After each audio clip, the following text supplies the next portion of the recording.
It's at 32%, whatever it's doing.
There.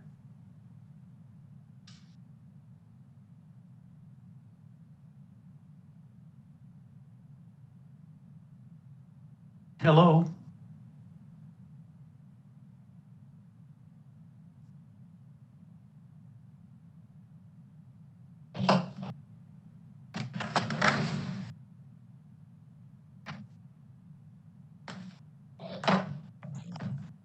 How you doing, Bob? Not too bad. How are you? Good. I wasn't sure if I was working. When I first went on, it wouldn't let me do the video. It was crazy. When I first went on, they were doing a practice run or doing something, so they're trying to fix it up, and now it's on. So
Hi, everyone. I just wanted to let you know that we're getting started with the meeting. We are just working on one issue that hopefully will be resolved quickly.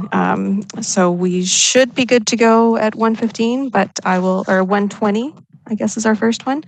But I'll let you know if something changes. Jamila, it's Melvin here. Yep. The one tablet here for want to update. Pardon? The Dale's tablet decided to want to update, so automatically going to start to update. So it's at 95, 98 something. We're gonna can't get out of it. Oh, okay. Okay. That's fine. We've got a couple minutes, so hopefully he'll be on soon. Mine. I don't know why I decided to update, but it does. It's always the best timing, right? Mine just switched to audio only. There. And I don't know why the video doesn't work all of a sudden. Going faster. Okay. I'm not sure why either. It was on, and then all of a sudden it went to audio only. Can you try hitting your camera and see if it'll start? I know sometimes I put it on the tablet, and I don't know where the camera. if you hit the screen, it should give you like the mute and start video buttons on the bottom. All I have showing up in the center of the screen is tap to mute, and it says audio only mode on the far left corner.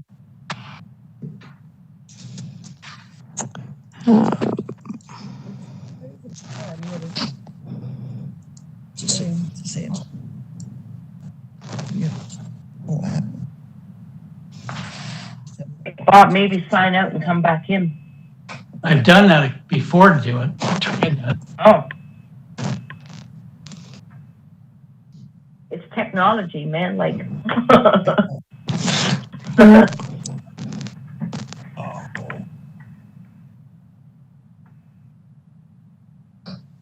I'm playing computer keys too, and then Heidi, so I'll show her what to do. And Come on, stay on.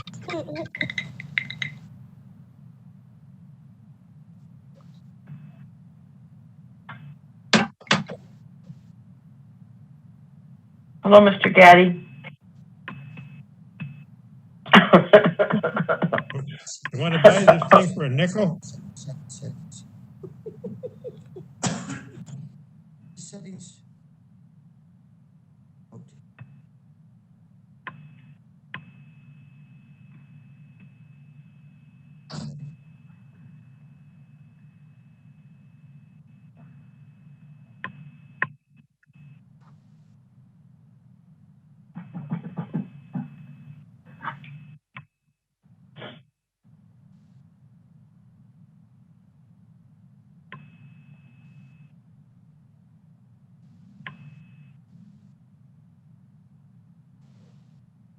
Jamila, it's Tom Lovchik. I can see Margaret and Nancy and Mark. Oh, I just see Laverne now at the bottom. But I could see the other fellows before, but I don't get them now.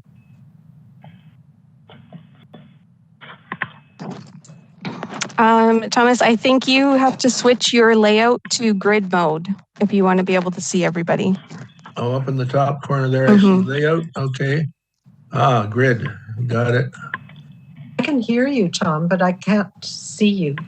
Yeah, me is blank.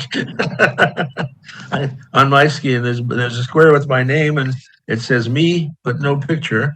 Yeah. Have you started your video? I'm sorry? Oh, is that what I have to do? Start video? Yeah. Okay. Yeah. Okay, hit start video. There I am. Okay. Yay! Hi. Hi. I can see everyone but Jamila now. The voice from the behind the curtain. too far.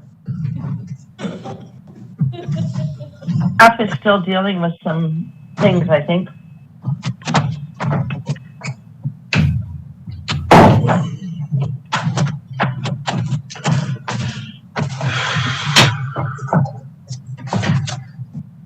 These things are definitely getting better. We've had them a year. Is it a year? Holy. That's been a year. Wow.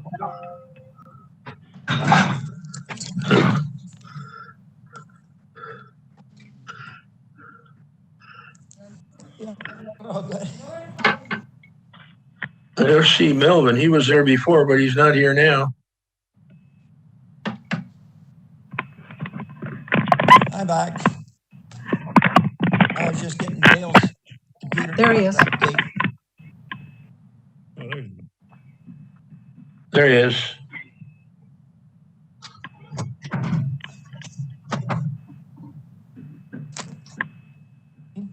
Where's Dale? I'll show you how to get it. They had them both up there.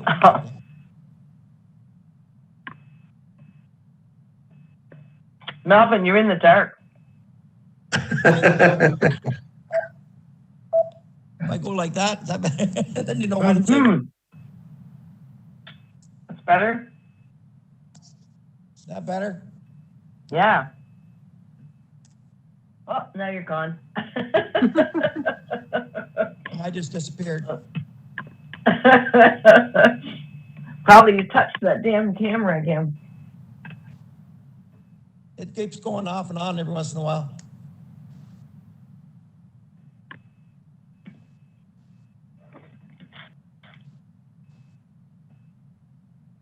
On our website, you can click this button too, and that brings you to the live stream.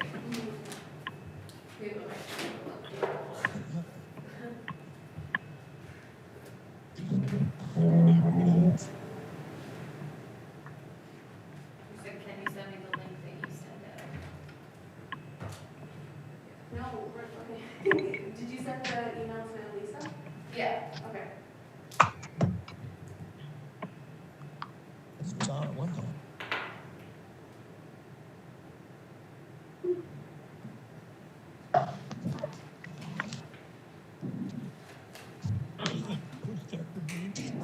Oh, shoot.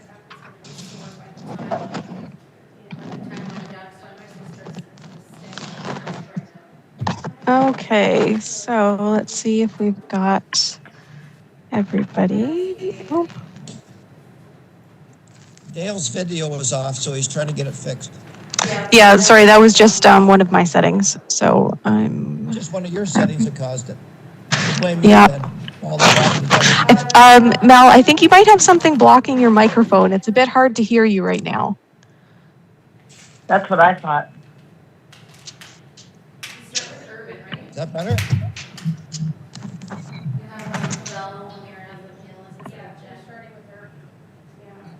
that okay? And hard, not that great. I don't know why. Is that better now? Got Dale on now. Dale's giving us a tour.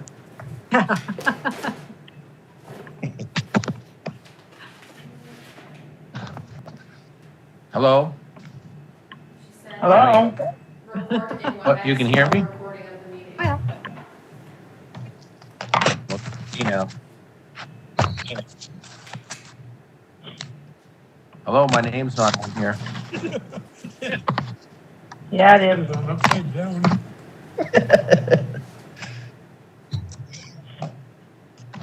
Can't see me. No, you're kind of in the dark. Hey, there we go. That's better. But I'm happy now. We're out. Okay, Mark, are you there now? I thought, I can't hear you, but you don't have your video. We can't hear it up here. Okay, Mark, are you there? We don't have your video turned on. Okay.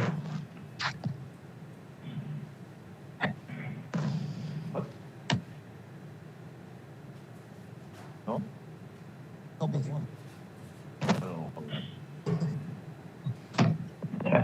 We there? Perfect. Beautiful. Okay. So we should be I have all. black around my screen. Do you have it in portrait mode instead of landscape? Probably. That's how I got there. All right, it's all good. We can see you. Okay. So we are all set for the first one. And I'm just going to.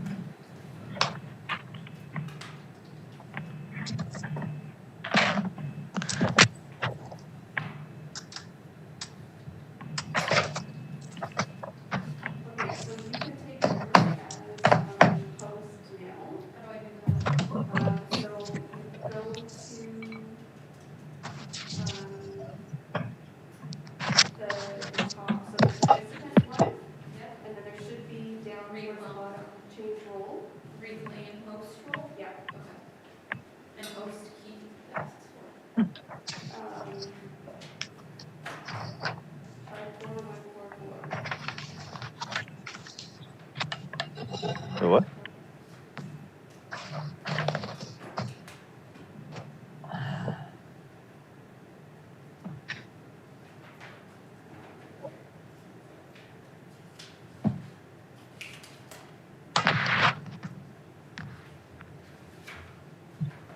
Oh my goodness, David. I'm trying to get this thing set up because I don't like anything. It's bothering me. Let's just play some buttons. Dale's in the dark.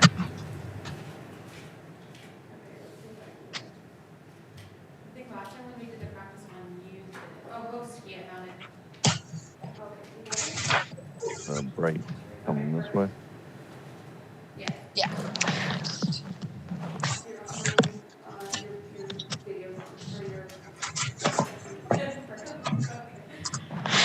Okay, if everybody's all set, I think we're all set over here, so we can proceed with the first file. What time's the first file supposed to be? 1:30? 1:20. 1:20? Yeah. But doesn't that say tabled? No. No, so there was one at 1:15 that was tabled.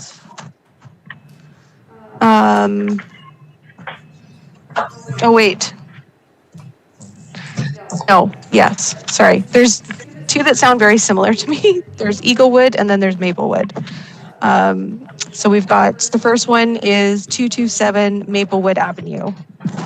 I believe in the comments package, it was incorrectly labeled 190 gauge. Thank you for clarifying. Yes. So which one are we doing? So we are doing HMB 2097 for 227 Maplewood Avenue in Hamilton. Okay.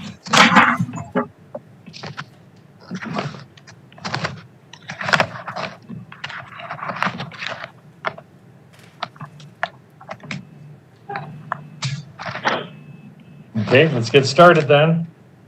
Okay, perfect. So we have the agent registered to speak, Kirk McPherson, and no interested parties. You there, Mr. McPherson? I am, yes, thank you. Okay, you read the comments that were posted? I did, yes. Anything you wish to say? No, this was just an attempt to unmerge two properties that got merged back in '97 when they were put in the same corporate name, Terra Shevchenko Home for the Aged. You'll see from the photographs there are two separate homes that have been there for a long time. We're just unmerging title. Okay, any Great, questions? No, motion to approve. Seconded. And I have a seconded by Mel. Okay, all in favor? Opposed? None? Application approved, hearing adjourned. Thank you. See ya.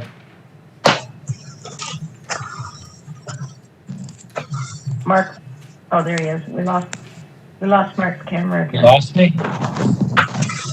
We'll get back on. Get your face back on. There I am. There you go. Beautiful. Can you respond to Lorraine and tell her that we were told that we were supposed to use the Duplex code? Yeah, she's saying I did use that one. She's saying I clicked just. No, I switched it, so I just used that one with Carrie and Mark with it. Oh, okay. All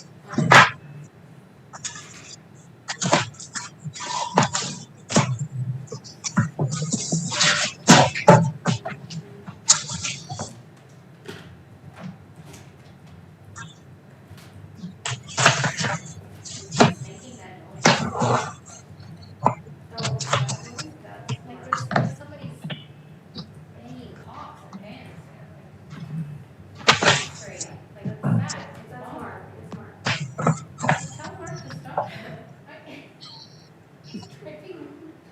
I can't even hear what's going on. I'll tell him. Mark.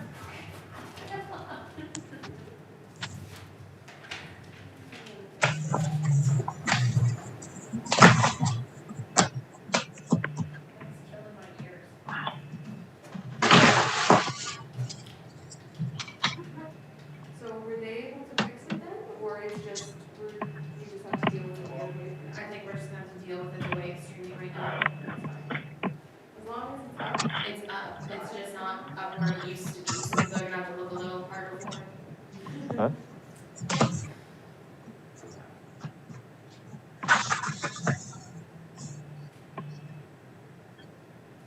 I've got a thumbnail beside my name. Is that right? Oh. I think it's a tablet. Just means he's on the I can't get out of this landscape portrait thing. I just don't like it. It's just, I feel like I'm like in a little box. Did you turn it? It didn't fix it when you turned it? I'm turning it. See, I'm turning it. Oh, I gotta Oh, go no. to the. Huh. Interesting. Down at the bottom, there's a little circle with 3 dots on it. Yeah. If you go in there, then there's a settings, and I think that you might be able to do something with that. I did go into the settings, but it doesn't say portrait bands. It just has like audio, video, your camera, this and that, but doesn't have. I have, yeah.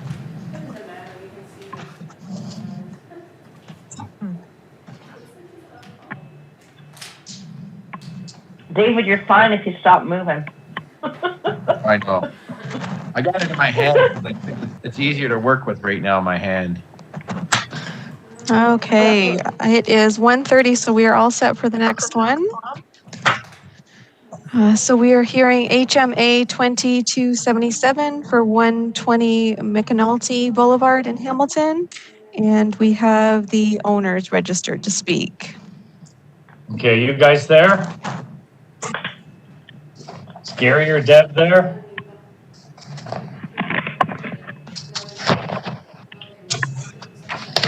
Anybody? Hello? Hello, you there? Yes, we are. Yes, we are. Okay, comments seem to be favorable. Is there any questions from the committee? No. No. Okay, motion? I have Bob Seconder? with, Bob moves, seconder. I have Nancy. All in favor? Opposed? Carried. Application approved. Hearing adjourned. Yeah. Thank you. You're Thank you. welcome.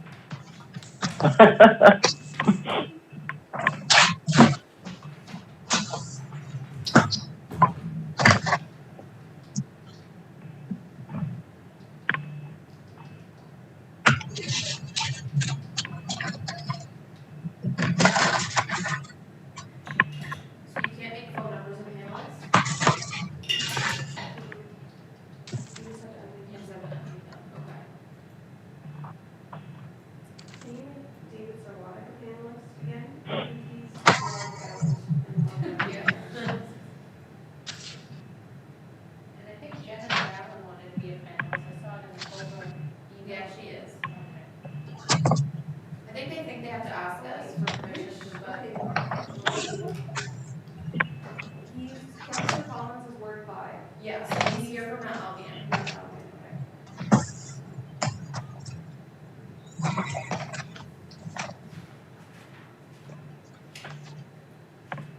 one, it's a phone number, and it's the one that says Angelina Nicola. Even though it's on the paper, it's 261 Ontario Court. Okay. But it's, her name's Angelina Nicola, and then it's a phone number that I will unmute for Diana. Check out my new device, guys. Oh my God. Some kind of laser light. Pans. It's ultraviolet light and Air purifier? some solution. Yeah, it works pretty good. I have to do it after every appointment. Nice. That's pretty cool. Yeah, very cool.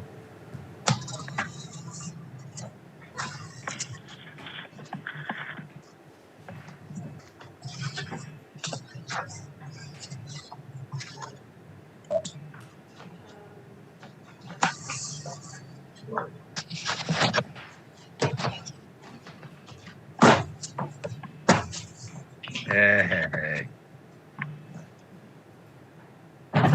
Hey, David. You fixed it. Hey. Here we go. No more stripes. Hey.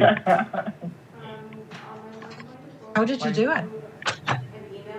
How did I do it? I went into settings. I flipped over portrait to turn it, and then it shut down, and I just rebooted it. And then I don't know, like one of these things. I can't even remember how I did it. You press enough buttons, sooner or later you get there.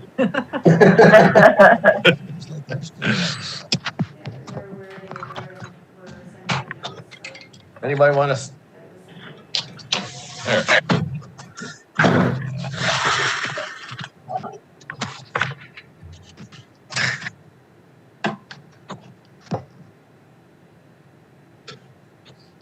I just arrived in Nova Scotia.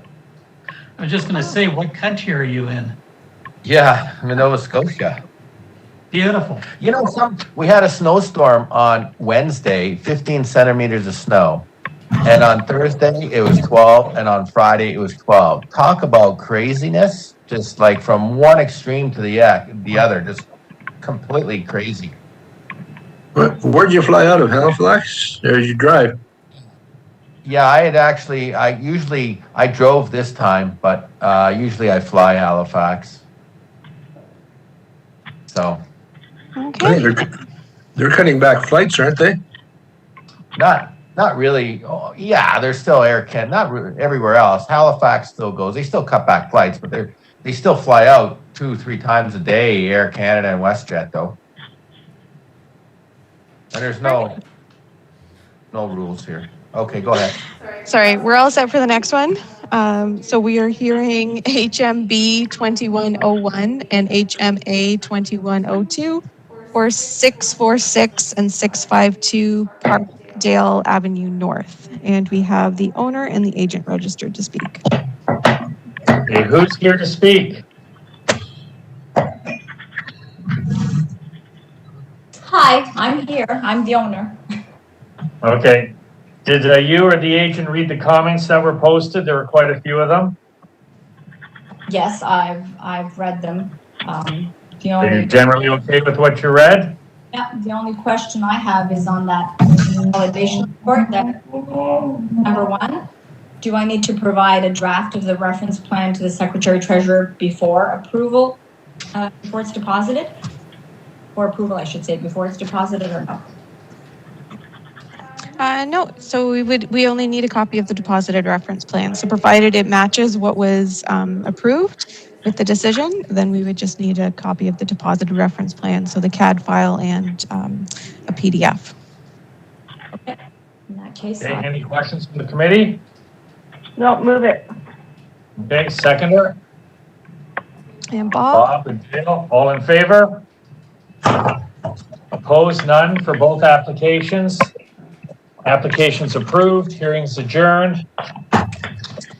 You're done. And sorry, just for clarity, that was approved as amended as per the, for the variance, I mean? Correct, yep, and for both. Yes. Yep.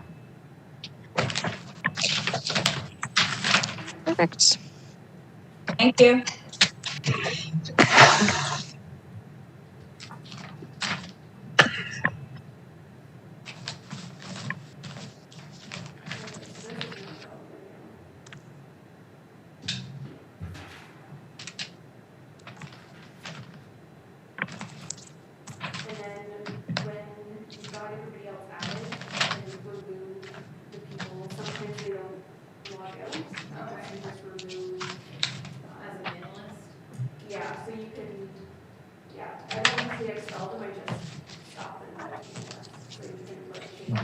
next one, building approval, planning tabled, Chad Collins not in favor.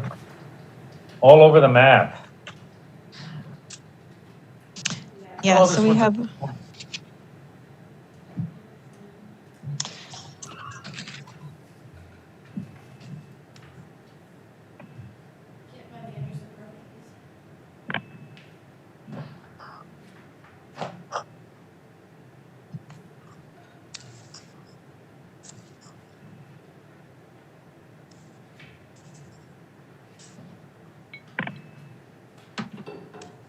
So one is going to phone numbers, I think.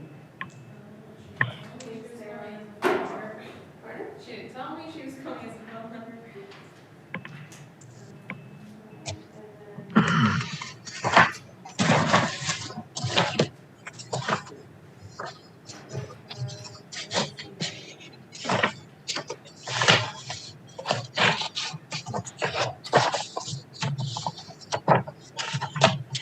Margaret, I'm reading your mind.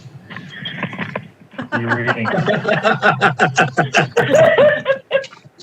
I think I'm reading it right.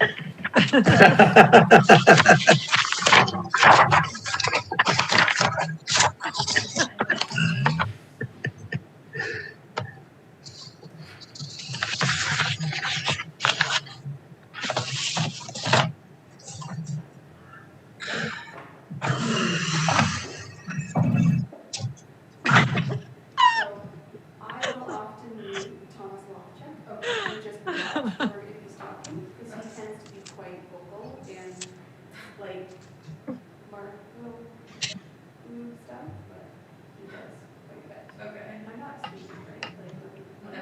Yeah. It's like. okay, so I believe we are all set for the next files. So we're hearing HMA 20217 and HMB 20268, HMB 2069, and HMB 2070 for 322 Mount Albion Road. We have the agent registered to speak as well as the owners. We also have Councillor Collins and a couple of interested parties as well. Okay, Mr. Fothergill, are you there? I am here, thank you, yes. Okay, obviously you've seen the comments and the concerns. Yes. Did you want to continue with this today, or did you want to perhaps try to speak to the councillor and interested parties and try to work things out, or what's your inclination? Well, I think we'd like to move ahead today. It's been tabled once. And I can maybe give the committee a summary of what we've been doing since the last meeting. Now, first of all, in terms of the staff report, we're generally in agreement. Staff picked up an additional variance we need to recognize the existing dwelling as a two-family unit. So that's good if we could add that variance. Apparently the building is legal non-conforming, and we've been told that if we get a severance, we lose the legal non-conforming status. So all it does is recognize the existing situation. You'll see in the staff reports too from engineering, they're suggesting variance to be tabled until we deal with lot grading. But we can deal with lot grading with the consent agreement. The condition of a consent agreement is attached to each of the variances, so we can deal with grading at that time. So we don't think there's any reason we need to defer. The last time we were in front of you, there were a couple issues from staff. They wanted to see a sun shadow study, and they wanted to see some elevation drawings. So we did that work. We submitted it to staff, and staff have noted that they're satisfied with that work. With the neighbors, we could not have a meeting because of COVID. So what I did, I drafted a letter. I went through all of their concerns, and we sent a letter to each of the individuals who were on the list. There was a bit of a petition list as well as other individuals, So we sent the letter out to everybody, responding to their concerns the best we could. We had one response back. We had to send an amended letter with a revised address that we had wrong. But other than that, we did not hear back from the neighbors. I see there is one of the neighbors who wrote the first time responding back again. So we've done what we could, and maybe to try to save the committee's time, I can make a few short comments, and if there's anything else that comes up from the neighbors, I can maybe come back and respond to it at that time. This is a question of... Go ahead. There is really no question that there's going to be some change in the neighborhood resulting from this application. There's a large heritage building on the site, and what the owner wants to do is preserve that building, but generate some lots that are surrounding the building. And as the staff report said, what is being proposed is generally consistent with the lot pattern in the area. So what we're doing, in my opinion, is compatible. And in the staff report that was with the application and in the letter to the neighbors, we provided the definition of compatibility that's in the official plan and the zoning bylaw, which states that if something's going to be compatible, it doesn't necessarily have to be the same as or even similar to, but it has to be able to coexist. And we believe that the lots that we're creating are similar to those in the area and can certainly coexist. The issue of compatibility, without going through a lot of the details, was looked at very carefully in the staff report, dealing with matters such as height, setback, the size and the shape of the lot, the elevation of the buildings. All of those things go into an assessment of compatibility. Now, in terms of so that's the severances. In terms of the variance, there are 4 variances we're asking for, and they all relate to the existing building, to try to preserve the existing building. In doing that, we've had to look for some variances, but the intent is to try to do that to preserve the building. Otherwise, if we took the building down, we could create lots without these variances. So we think it's important that the variances are approved because they help preserve the integrity of the existing building. So this is going to change how the site looks for sure. I don't think it's really going to change the character of the neighborhood. One of the things I found in reading through the letters from the neighbors is it's a very strong neighborhood. It's a complete neighborhood. It's a stable neighborhood, and it's going to stay that way. It's a very desirable place to live.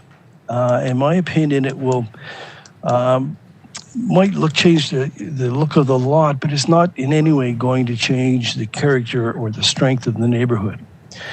So we're asking that the applications be approved. It's really a mild form of intensification. It's one that planners support, and it's one we would like the committee to approve. So those are my thoughts, and I'd be happy to come back and respond to any other issues that might be brought up by the neighbors.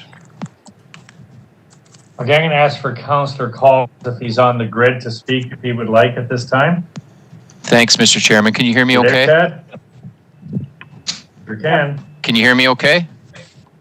Yep. Yep. Yep. Okay. Thank you.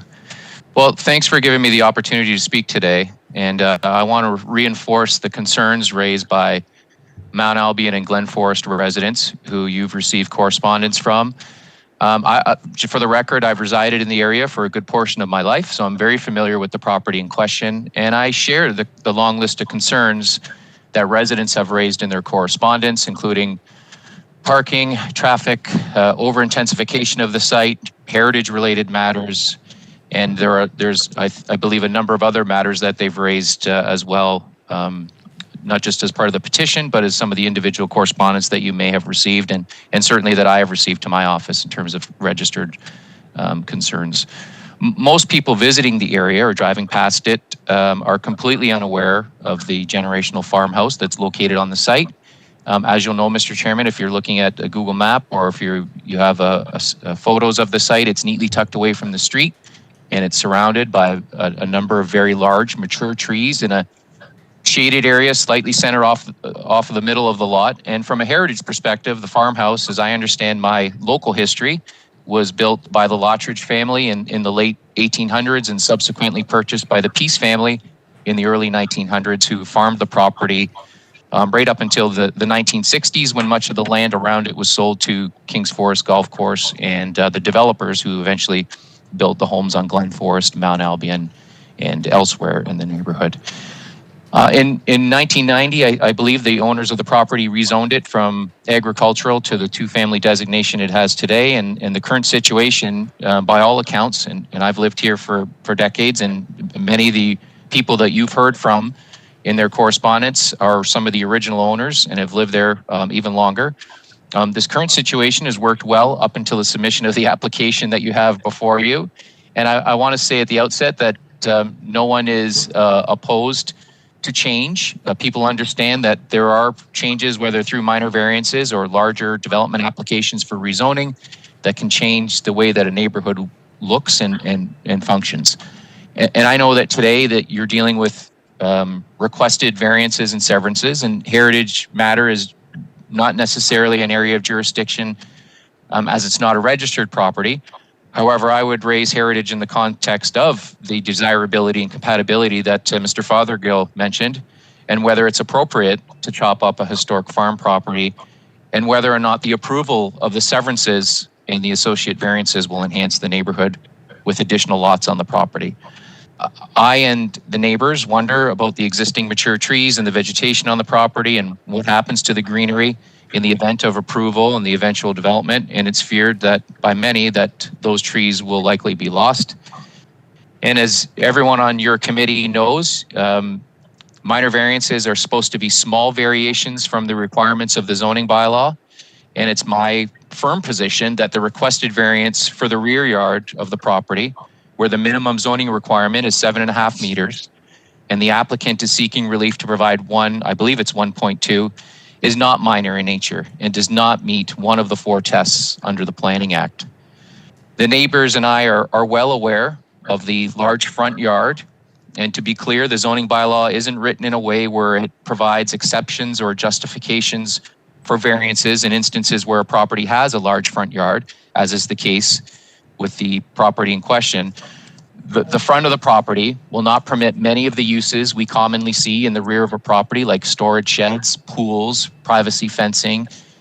And I believe that by completely eliminating the rear yard of the farmhouse, it likely pushes traditional rear yard amenities to the front, where whether it be barbecues or children's play equipment and other items, certainly not in keeping or compatible with the aesthetics of the surrounding homes, either on Mount Albion or Glen Forest.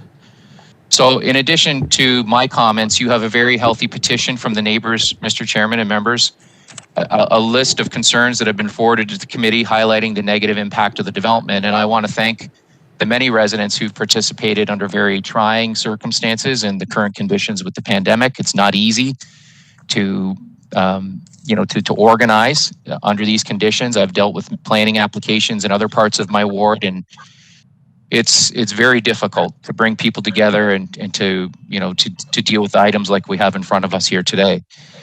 I believe that if you permit the rear yard variance, you essentially provide an opportunity to create the 3 lots bordering on Glen Forest. And as such, I'm asking the committee to deny the requested rear yard variance, as it's not minor in nature. It does not meet at least one of the 4 tests. And it's on that basis, I believe, that you have grounds and justification for denial. Thank you.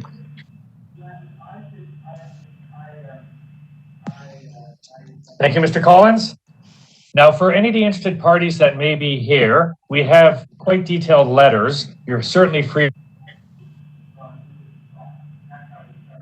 to all the words of all the letters because they're all in front. So I believe that we've just got, so we had 2 registered to speak, but we've only got 1 who's currently in the meeting. So we have Sarah Hodson. Do you want to? Sorry, Mark, I think you're cutting in and out a bit. You might have to repeat Hello? what you had said. Hello, Mark? Okay, Sarah, are you there? Are you Sarah? able to hear me?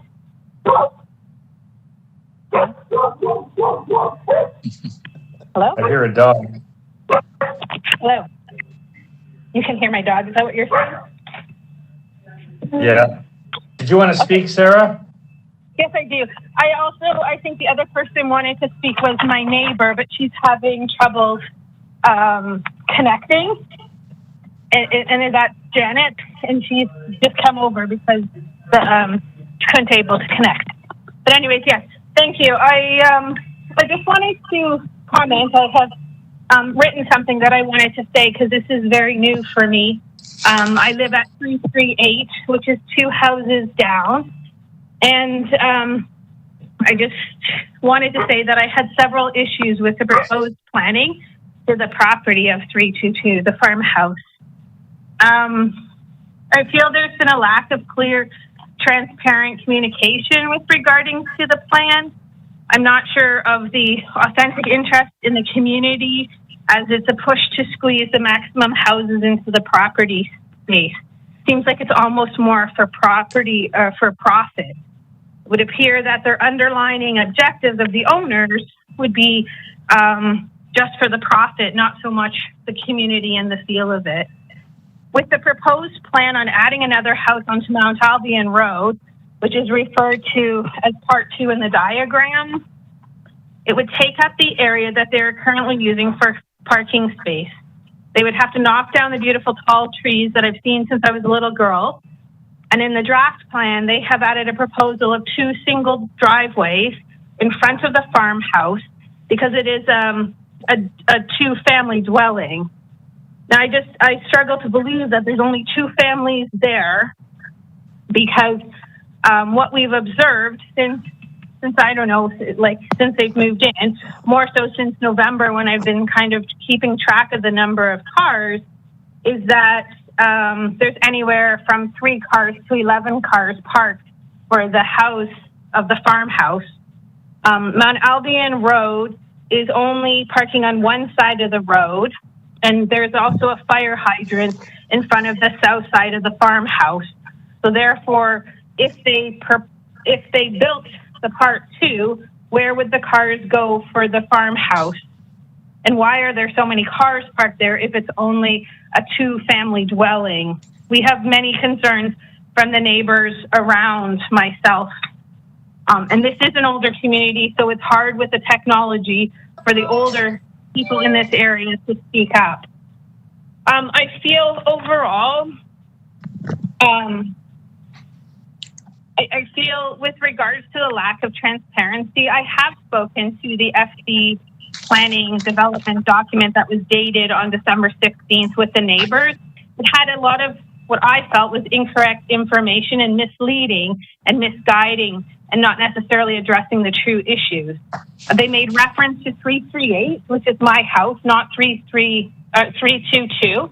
So people were reading it, were a bit confused. I did speak to them, and they have since sent a letter specifically to me, which I am aware that you're not addressing with my house, but the rest of my community is not. You haven't addressed the issues of parking on Mount Albion Road with the house that would be in part 2. The conversion of the existing farmhouse into apartments was not myself and my neighbors' issues. It was the issues of several dwellings. And by the number of cars and the people coming and going, it is not a 2-family home. The correction of this letter was only sent to me and none of my neighbors. For the second notice of the meeting, several of us, myself, my 2 other neighbors, and a neighbor on Glen Forest, did not receive the letter that I was told the city was mailing to us that went out, I think, on January 18th. There was only us inquiring, and even the signpost from the house was hidden behind, it was obstructed by the hedge, and you can only see it one way. With the temperatures being cold, my neighbors are not out walking the streets to view that there was going to be a notice of public assessment. I grew up in this neighborhood for 30 plus years. I went to school at Bagshaw. Before it was Bishop Ryan. I have lived on Golf Crest just up the road, which is 12 houses away from this farmhouse. My parents are still living there. The farmhouse and property is always commented by anyone that walks by how beautiful it is. It's a hidden treasure with these big, beautiful, tall green trees and this long hedge that we can all see.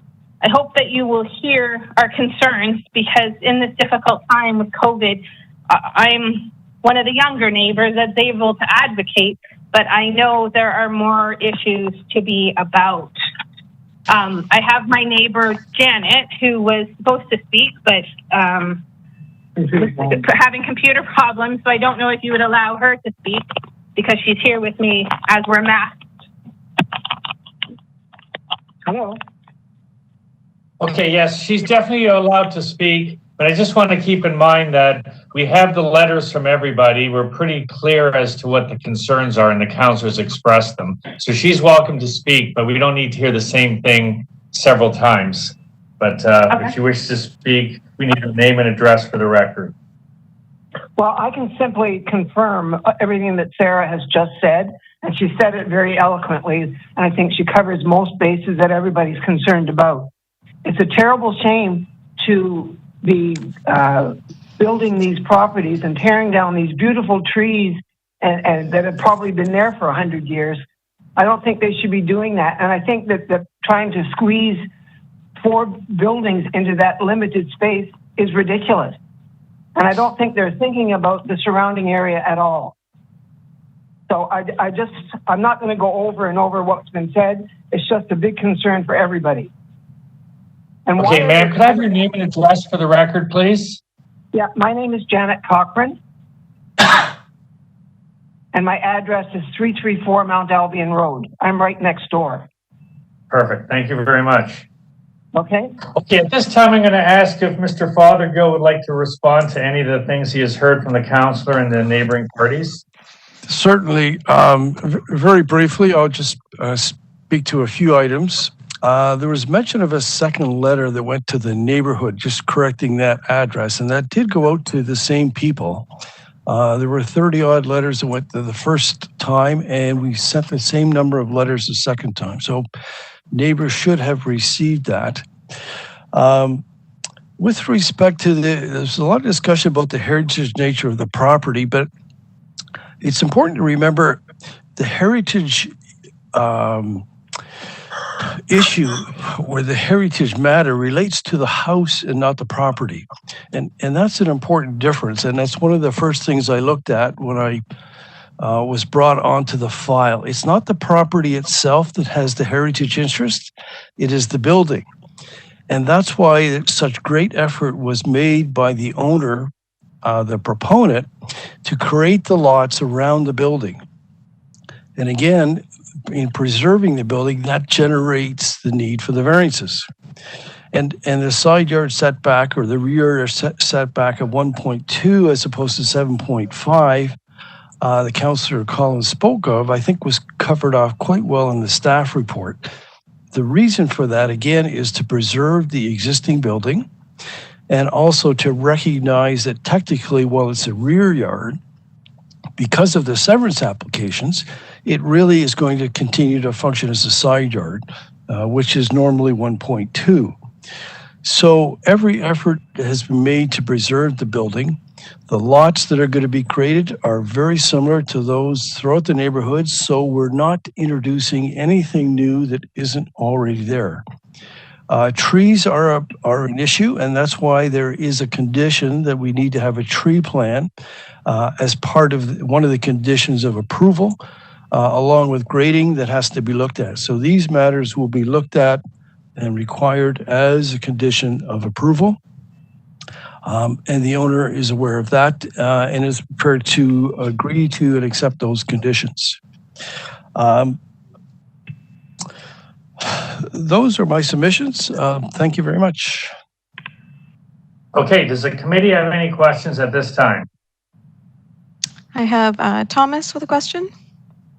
I have a series of questions. One, the lady speaking said something about a house on part 2 that they're not happy with, but that's not part of this application, is it? Mm-hmm. I'm sorry? Yes, so through the severances, there is 3 proposed lots at the rear, and then there would be 2 lots on Mount Albion. So one where the historic building is, I'm 322 Mount Albion, and then there would be one beside it. Oh, I'm sorry. My laptop isn't cooperating with me again, so I couldn't access the plan. So it does affect properties on Mount Albion in the sense that there's a new lot being created on Mount Albion. That's correct. All right, and at the rear, it's only 3 lots and not 4 lots. That's correct. All right.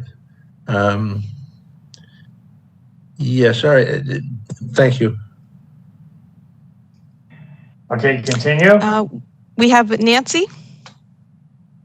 Yes, I'm referring now to the variance being requested for the 1.2 meters at the rear of the existing duplex building. I mean, that's not even an arm's length away from where the fence line would be. And I have some difficulty understanding how staff would find that acceptable. Given the fact that they use side yard and front yard for amenity space, we also know that you cannot put certain amenities in front of the house, i.e. garages, parking, whatever, without other variances involved. So maybe staff could comment to us how that 1.2 rear yard allowance is acceptable. Through the chair to the committee member. So as outlined in my staff report, there were 3 things that we considered when reviewing the reduction. One being the privacy concerns for the new lots on, not on Mount Albion, sorry, Glen Forest. Glen Forest. And the existing dwelling really doesn't have much glazing on the side, the rear elevation, and therefore we didn't have concerns with privacy. The applicant had submitted a shadow study, so we're not concerned with the shadow onto the rear yard, although we did recommend that the middle lot, it be identified at the time of purchasing this lot, that it be brought to their attention that there are some shadow impacts.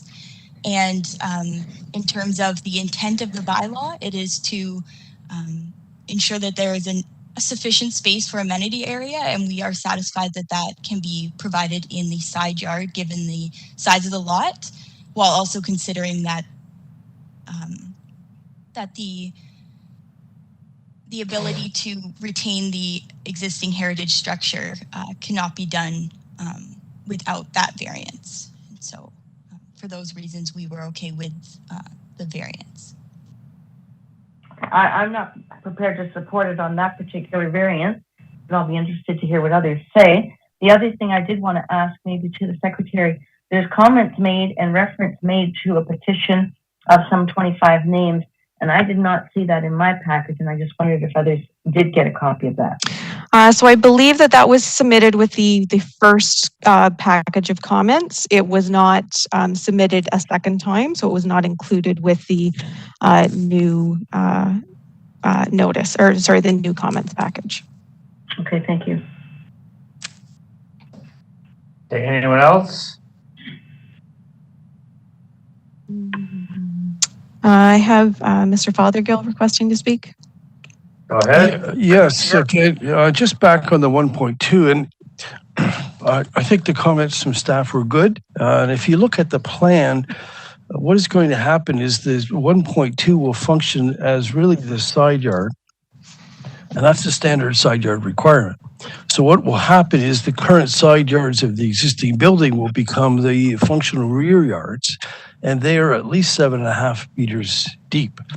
So at the end of the day, the yard function changes, but the function of the site and the consistency with the context remains. We still have amenity areas of 7.5 meters on the existing building, and a side yard of 1.2 that all the other lots in the area have to abide by. So we're calling them different things, but we're still meeting the bylaw requirements in terms of yards, in my opinion. Thank you. Sorry, I also have David wishing to speak. Go ahead, David. Yeah, my personal feeling towards this whole thing is I think it's a little, I'm in that area too. I drive by it every day. It's very awkward in there to have this development. And I don't know if it's particularly desirable for the area. I know a lot of friends and people that live in that area too. And I've reached out to them a little bit and they we all have the same thought on this whole thing. So what I'm trying to say is when ready, I feel I have to make a motion. Okay, does anyone else wish to speak before I ask for a motion? Okay, sorry. So we have Thomas Lofchuk, we have Councillor Collins, and we have Margaret as well. Okay. Councillor Collins first. Oh, sorry. Thanks, Mr. Chairman. Can you still hear me okay? Sure can.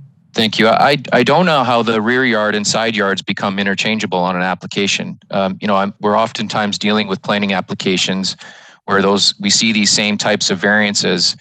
And I believe for the purposes of the official mail out, it is referenced as the rear yard. And so while I understand Mr. Fothergill's point in terms of, well, if we treat the side yards as the new rear yard, the appropriate amenity space is still available for the residents. And in my opening comments and address to the committee, I don't see anything in the zoning bylaw that says in the event that you have alternate space on the site, it makes it okay to deviate from the minimum requirements under the zoning bylaw in the rear yard. And so I certainly understand why it's been presented that way. It's a fairly convenient argument in order to justify what you have in front of you. But I think if we're looking at it from a very technical perspective, and certainly you base your decision on those tests, I really don't believe that if we're treating the rear yard that has existed as the rear yard and functioned as the rear yard for well over a century, I think if you're treating it that way in a technical sense, you'd probably come to the conclusion that in fact the variance that is described that way is not minor in nature. And so I respect the fact that the applicant has made that argument. I don't believe though that in looking at the requirements that it holds any weight in that regard. So that would be my response to what has been submitted as a supplemental argument. Thank you. Thank you. Next. So we can hear from Thomas and then Margaret. Councillor Collins has dealt with one of the things I was going to ask about. The other thing I was going to ask about is if this is strictly looked on as a make money proposition. What's to prevent the owner from knocking that house down, the heritage house, quote unquote, and just subdividing that property, meeting all the requirements of the bylaws necessary to do so?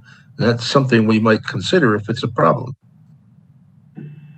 I don't know whether staff can answer that or Mr. Fothergill, but I'd be interested in hearing. Yeah, certainly that would have been the easier approach for the owner. If he did take the building down, he could. I think there's a process he has to go through because it doesn't have a designation, but it has a listing. So that normally what that does is it means you have to do a bit of a study and do an inventory of the building. And after that, you would get a demolition permit. So that's something the owner could do anytime now, take the building down, and it would be easier to divide the lots after that, and we don't have to worry about the variances. But the owner decided not to go that route. They'd like to keep the building, keep it the way it is as a two-story building, and build the lots around it. So that's not their preference. But if the applications are denied, I suppose that's one option they could consider. Great. And then we had Margaret, and then we also had Bob after Margaret. Okay, I just want to confirmation that the existing house is only two-family. Is that correct? There's been a couple of comments about many cars on the property. Yes, it is. Sorry, said Fothergill. It is a two-family dwelling. It will remain that way. Okay. My other comment is I think that it seems to me that it's a little bit too intense of a redevelopment. I think that I would be happier if there were fewer lots from my point of view. And as it sits at the moment, I'm not particularly happy with the plan. Thank you. Anyone else? We had Bob as well. Go ahead, Bob. Mr. Chairman, I agree with the comments made by Councillor Collins. I hadn't really thought about that before, but I don't know how many times we aren't presented with that situation where somebody wants to do something on their property. And we're asked to consider the backyard as the side yard. I don't ever recall that being an option that was put forward by planning staff. So I'm having some real difficulty with this also. I just think it also is a little intense for the site. Okay, anyone wants to make a motion? So I have Nancy and Laverne. I was prepared to make a motion for denial. I'll second that. Okay, moved and seconded. All in favor? Opposed? Seeing none. Application denied. Hearing adjourned.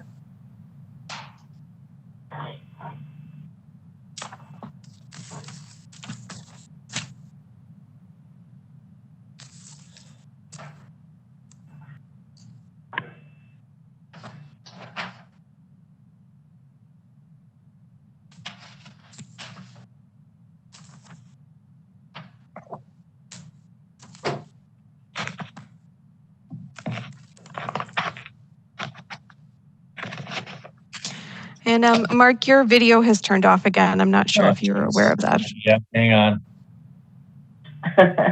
It's doing that. I'm back. His hands around. I'm not touching it. Okay, I'm all set for the next one if everybody else is. Bay Street. Yes, so we are hearing HMA 2287 for 555 Bay Street North in Hamilton. And we have the agent registered to speak and no interested parties for this one. Okay, is that Mr. David Elliott? No, this is Sadie Piper. Sadie? Oh, okay, on behalf of David Elliott, got it. Yes. Okay, Sadie, you've read the comments that were posted? Hello? Hello?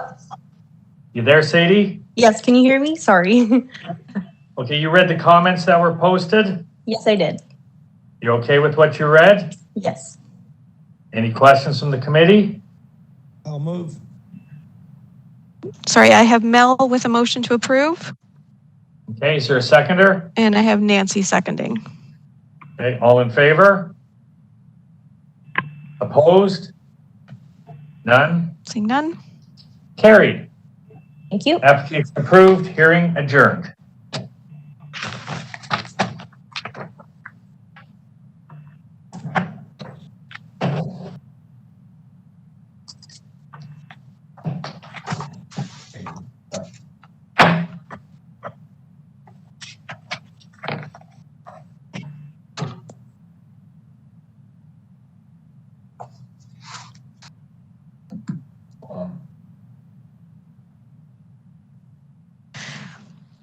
Okay, and we're all set for the next one. We're hearing HMA 2274 and HMB 2094 for 130 Huxley Avenue South in Hamilton. And we have the agent, Matt Johnson, registered to speak, as well as the owner. Okay, no interested parties? No interested parties, just I believe there was a letter submitted. 579. Okay, Matt, are you there? I am. Good afternoon, members of the committee. I'm here with I'm sorry? You know the drill. I know the drill. Thank you. I'm joined by Charles Watt this afternoon. And there was two key pieces of correspondence that I think you've received. One is an email confirmation from Councillor Marula indicating his support for the proposed severance. And a second piece of correspondence just came out late this morning from Jennifer Allen in planning staff that resolved her concerns with variants 3 and 5. And with that, I think that the application is in a really strong position from a staff perspective. I can get into a real detailed presentation about the merit of the proposal. If that's necessary, I'm happy to do so. If not, there are two specific items that I'd like to talk to that stem from the email with planning staff. Okay, go ahead. Okay, so if you don't mind, I'm going to quickly share my screen, Jamila.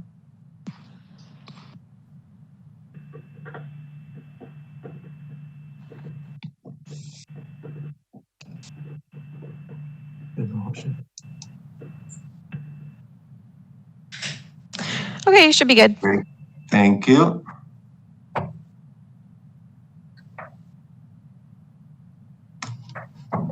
All right. So again, we all know the subject property now. This sketch on the screen is the sketch that led to clarifying the matters that required assistance or that required clarity for staff. And what that was is the illustration of the 2 parking spaces in the dwelling. So that resolved that concern. And it also led to an indication about front yard landscaping. And what we see here is that the proposed lot meets the 50% requirement for a front yard landscape area, while the retained lands fall short. So what I'd like to do is respectfully ask the committee to consider the addition of 2 more variances. One is to account for the 33% instead of 50% front yard landscaping. And the second additional variance relates to parking in a front yard where we have a portion of one of the vehicles on both sites protruding beyond the front of the dwelling. So I've got those 2 noted on the screen now. There's 2 provisions, 18A 14G and 1814. And that speaks to the comment in Jennifer's email that suggests that there could potentially be other variances, and these are 2 that we identified. So if I could respectfully ask that those be considered today, that would be great. And I'd be happy to answer any other questions. Anyone have any questions for Matt?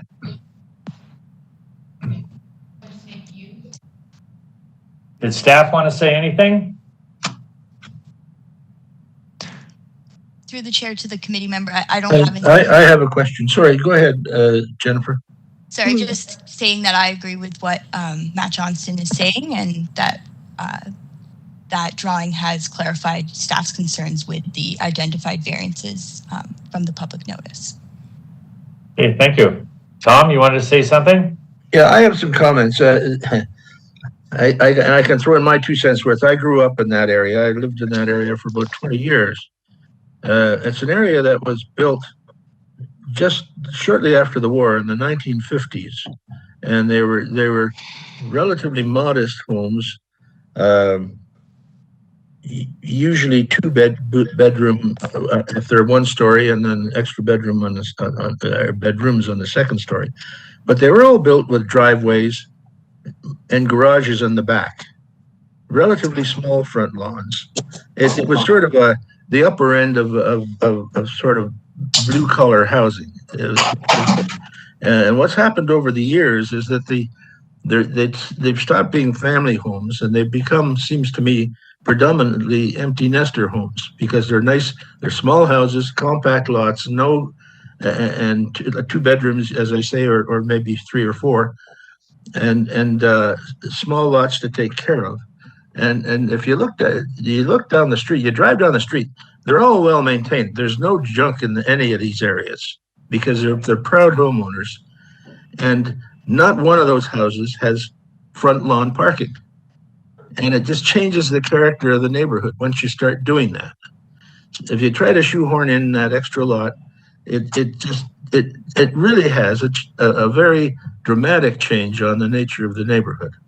And I don't think it should happen there, because it's one of those areas of the city, quiet homes, well looked after, usually by seniors. That I may be not totally right about that, because I didn't talk to anybody.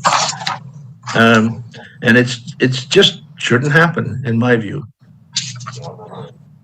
Okay, Tom, the other thing that comes to my observation is generally when something like that happens and changes a look or a character, it'd be a number of neighbors or someone would come out and make a complaint about it, which no one appears to be doing. So just a point.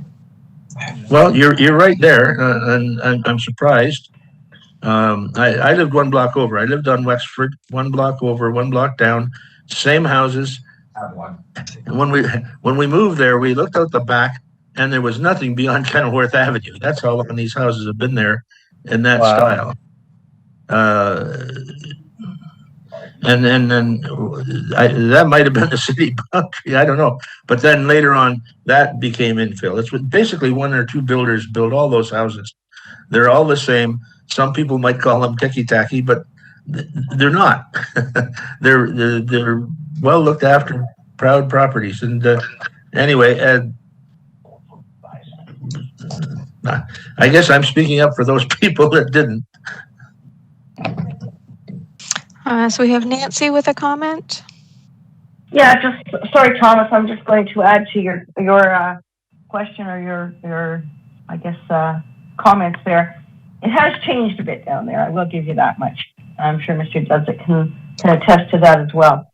There's also a lot of now in-law suites and two-family homes in there. The unique one about this particular lot is that it is 56, almost 57 feet wide, which is quite unusual down there. The typical width down there is 30 feet.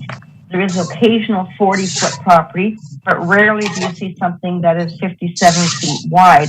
And I suspect that's why the opportunity to break this into two lots has come to the owner's mind here.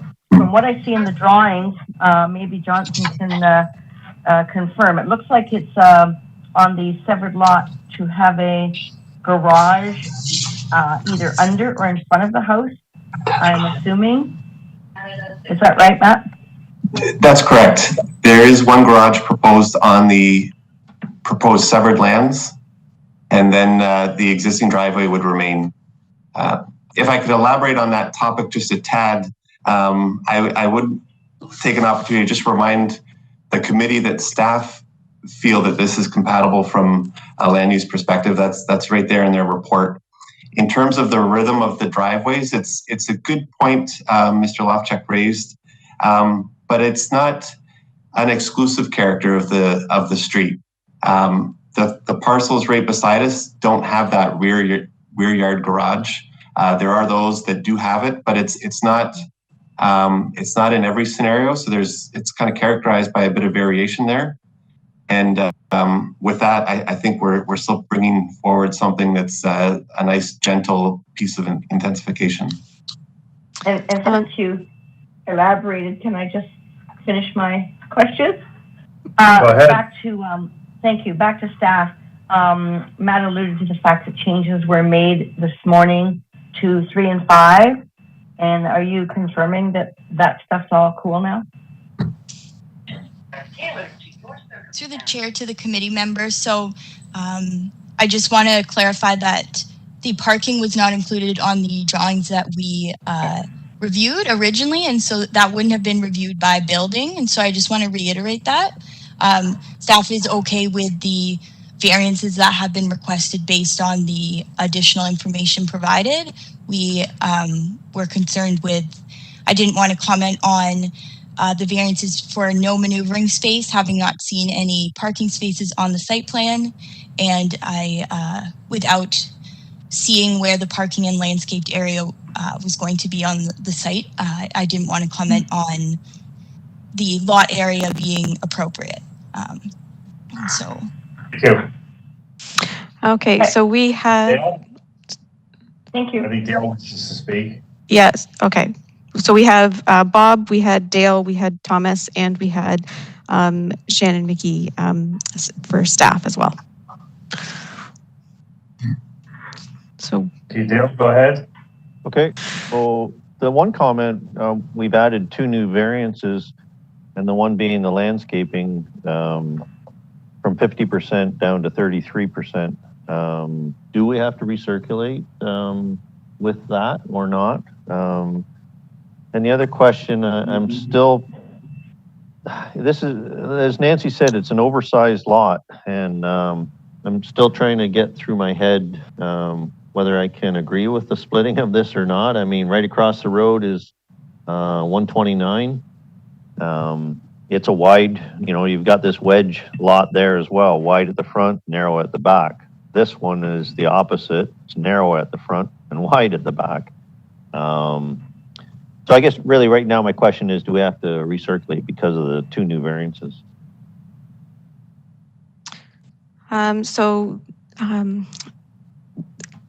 The committee would be able to make a determination. If they feel that further notice is required, then they are within their purview to request that further variance is provided for the additional variances that were not circulated on the notices and were not circulated with staff comments.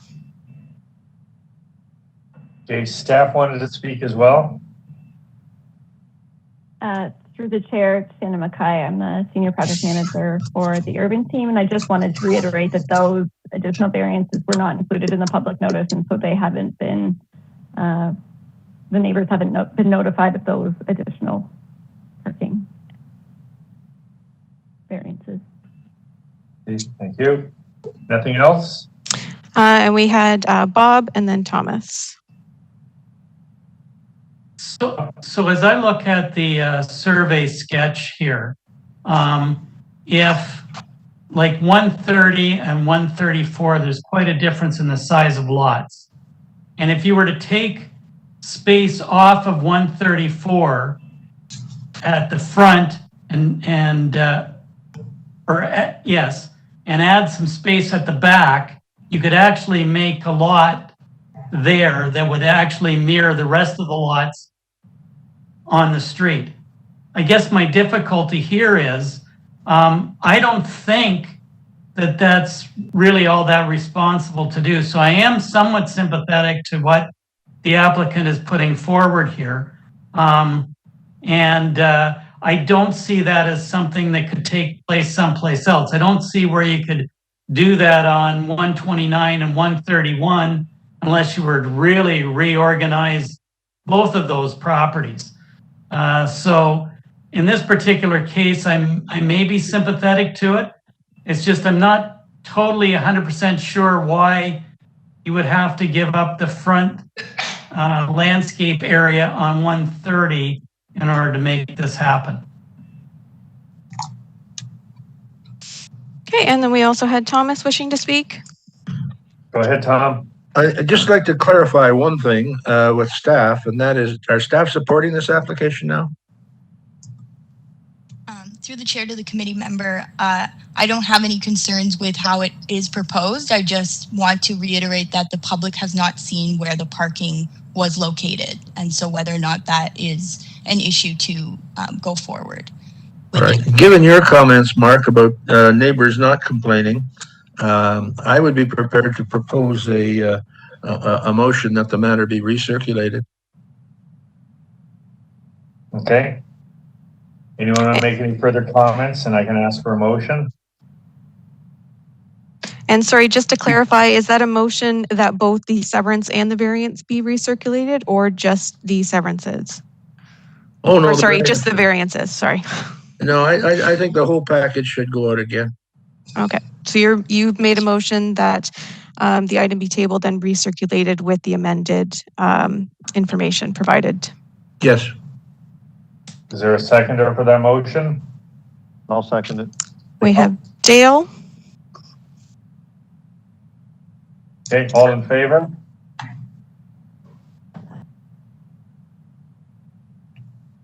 Opposed? Seeing none. Okay. Have our motion to table has been approved to be recirculated, and we'll see this come back at the appropriate time. Okay. Thank you. So Matt, if you could forward the presentation that you made to us, and then when you have the amended information, you can forward that as well. Certainly. Thank you. Okay. Thank you. Okay.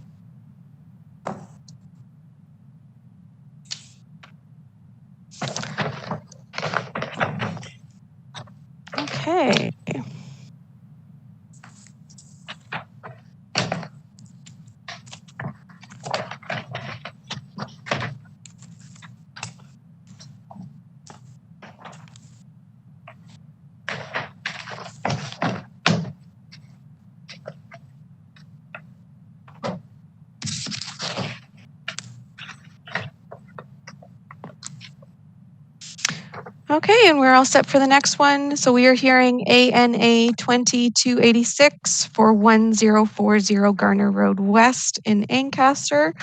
And we have the agent, Matt Johnson, registered to speak, as well as one interested party.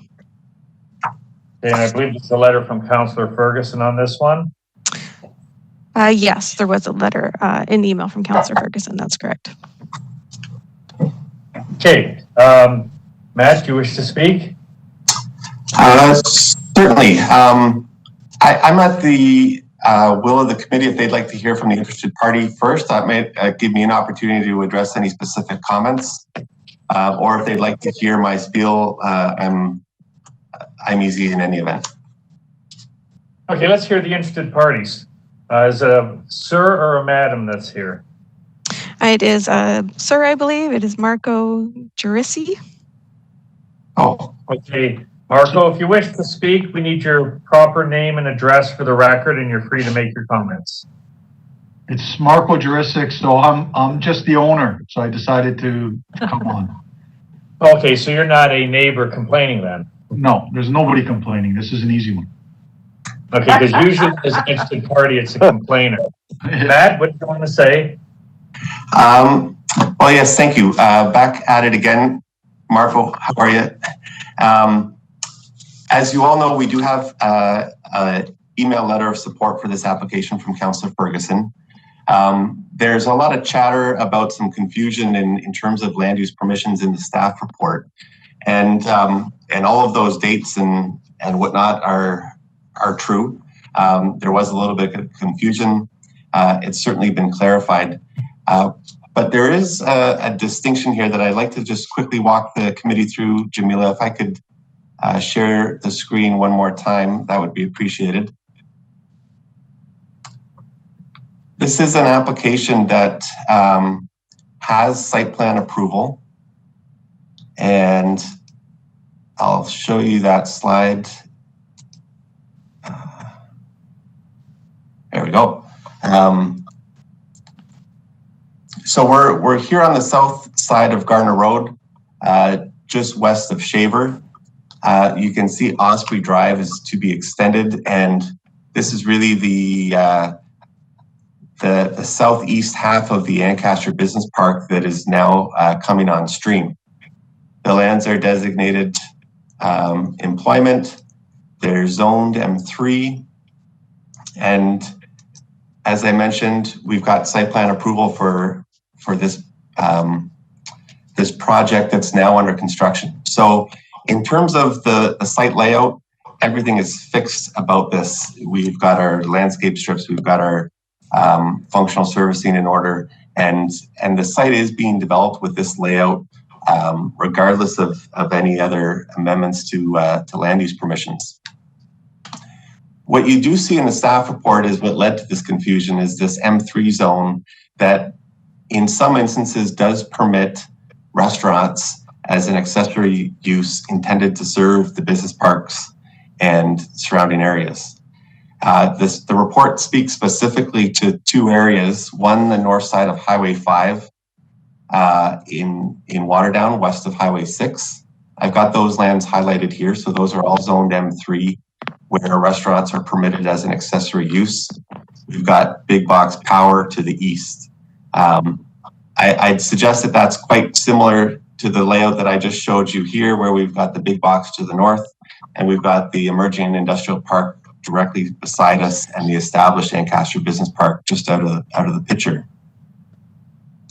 We're also permitted this same restaurant component all along the M3 zones on the South Service Road and on Barton, the slivers shown on this slide out in Stoney Creek. Again, same zoning, same business parks where restaurants are permitted. So that brings us back to the site at hand. We're not introducing drive-throughs. We're not altering the built form in terms of what you'll see, but we are looking to introduce a restaurant component, one that I think is compatible, well needed, and the flexibility in terms of end users for this product is really needed in as part of the economic recovery out of COVID. We need a little bit of flexibility, and this zoning, making it more aligned with other M3 zones, is certainly mindful of that. So with that, I'd be happy to answer any questions, and respectfully request the committee follow Councillor Ferguson's lead and support the application. Thank you. Okay, anyone on the committee?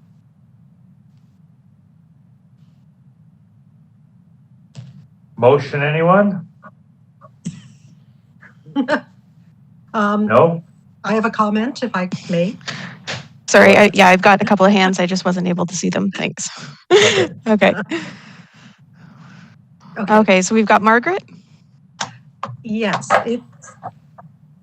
here we go again. We're trying to rezone by way of minor variance. I think that it was very clear in staff's comments that restaurant uses were not permitted. And so I think that if you want to introduce this use, I think we have to go through a rezoning application as opposed to going through this variance process. So that's my comment, my opinion. Okay, anyone else? And then we had Dale and Bob and then Thomas, I believe. I think I've got the order correct. Okay, so I'm just going to respond to the letter that came in too from Mrs. Hamilton on Garner Road. I think right beside her house, between her house and this development, there used to be a restaurant there, the Shaver House, which was right next door to her. So I can understand, listening to her complaints or in the letter, but there was a restaurant even closer to her house than what these ones would be. This area is inundated with restaurants, and whether it be fast food drive-throughs or sit-down restaurants, and I'm amazed that the planning says it's not allowed in the M3, and yet the agent states that it's allowable in other M3 districts. So there's a real contravention back and forth there. I tend to agree with Margaret on this one. It doesn't allow for this zoning, and this area is inundated with restaurants now, and I think it's just a struggle. If we put more restaurants in there, it's a struggle for them as well as a struggle for the ones that are already established. So when needed, I'll prepare to make a motion for denial. Anyone else? We had Bob and then Thomas. Mr. Chairman, I was going to move approval, but I guess Dale's ahead of me. Okay. So we had Thomas. I just need some clarification. If we allow this, is that for an unlimited number of restaurants in there? Can you have 2 or 3? If in fact the motion is allowed or the application is allowed, number one. Number two, just a comment, the Shaver House, I believe, was there before the industrial park was, and the powers that be have made a decision now that that's going to be, it should be an industrial area and not a commercial area. And we should keep that in mind. And Shaver House is gone now, for whatever reason. And I don't know what's in that building now. But it was a house. It wasn't didn't look like a commercial property. It was a house that was being used as a restaurant.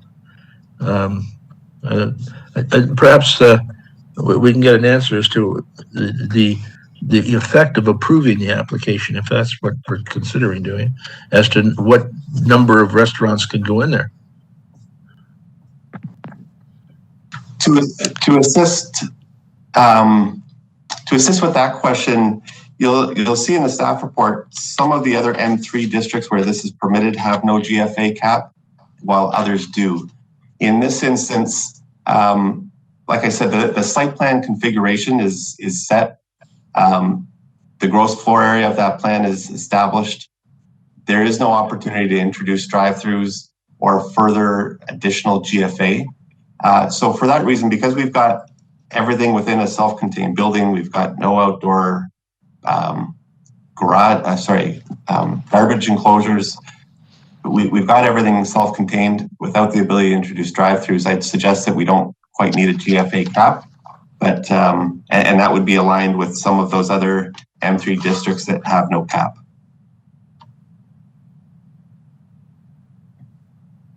Okay, anyone else?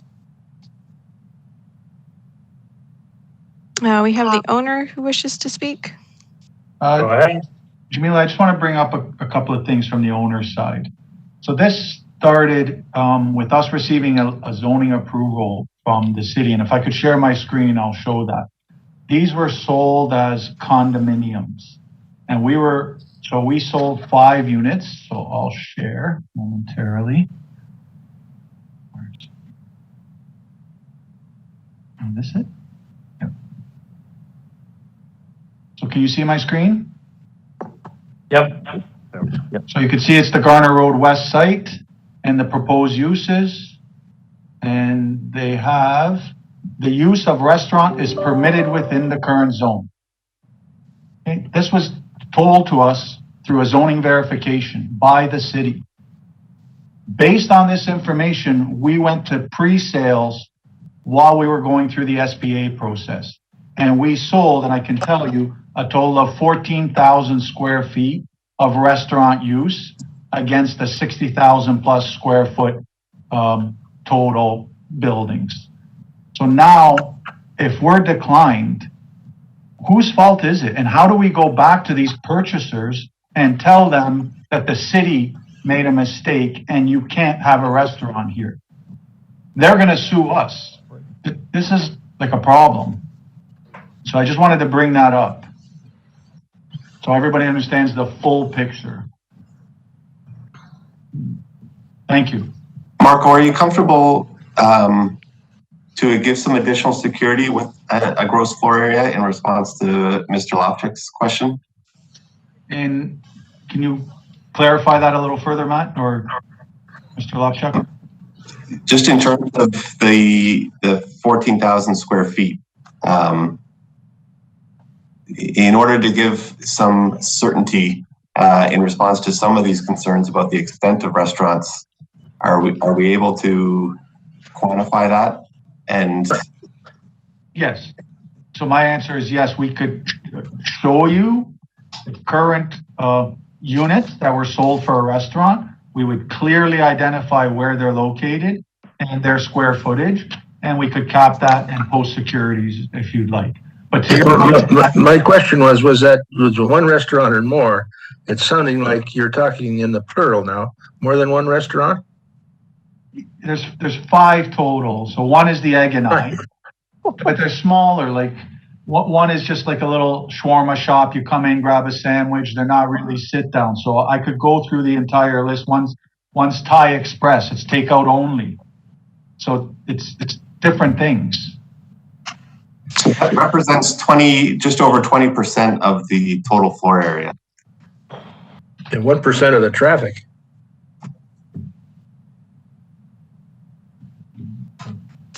I really can't answer that. Okay. We also have David wishing to speak. Go ahead, David. Yeah. So this zoning verification, I kind of treat as a little bit of a Bible.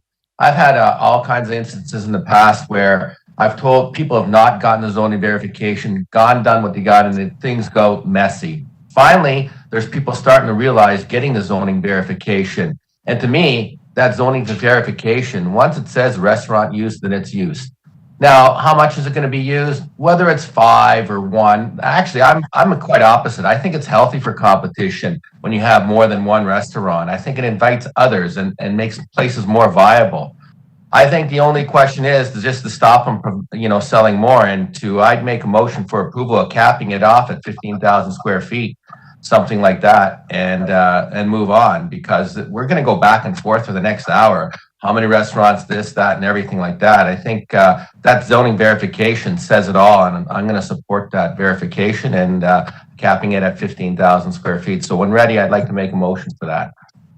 If I may just come back to that, and I don't know whether staff can clarify, but at one point I thought the zoning verification wording was changed to make reference to the specific wording of the bylaw, the section of the bylaw, which says basically you can't have restaurants.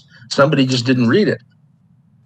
Yes, through you, Mr. Chairman, the zoning verification was rescinded and replaced. I guess an amended one was sent about 3 weeks later. So it was about a 3-week period that they were under that impression, I suppose. And I would just point out that since I have the floor, that our main concern is that it isn't in the interest of protecting the employment lands from the non-employment uses. And there's just been no, not that in my opinion, this isn't the form anyhow, but there really has not been any justification provided besides the erroneous, zoning verification that these uses are needed there to support the actual employment lands and not to serve the residents in the surrounding communities. And if that is not maintained, then the intent of the official plan is not maintained, and that is one test that we need to pass in order for you to approve the application. Thank you. So we have Dale. So can I have, I think I heard that properly. So there was a second letter sent out that changed the original content of the zoning verification? Yes. I'm just going to grab the date here. So the piece of paper, the zoning certificate that was just presented to us, so that was dated September 17th, and then a subsequent one on October 8th was sent that alerted them to that the locational requirements.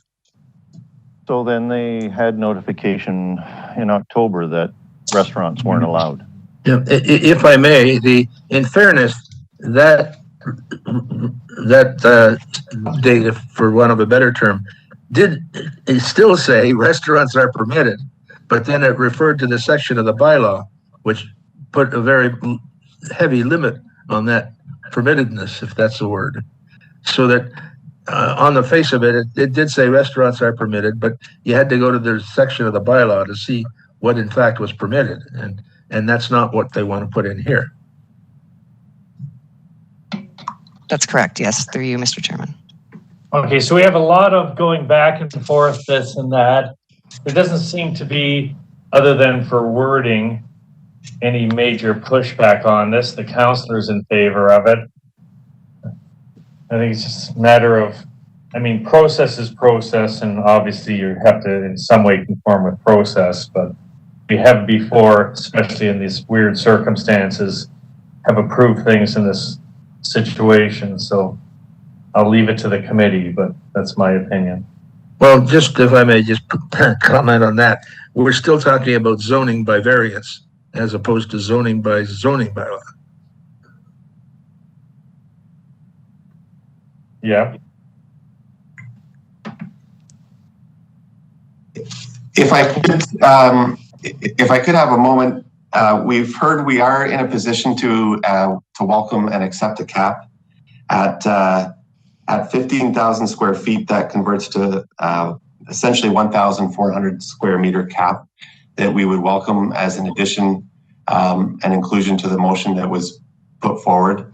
And when we talk about uses through committee of adjustment, I would like to remind the committee that we have done very similar things in the past where we've permitted single detached dwellings in neighborhood development zones where they're not a permitted use.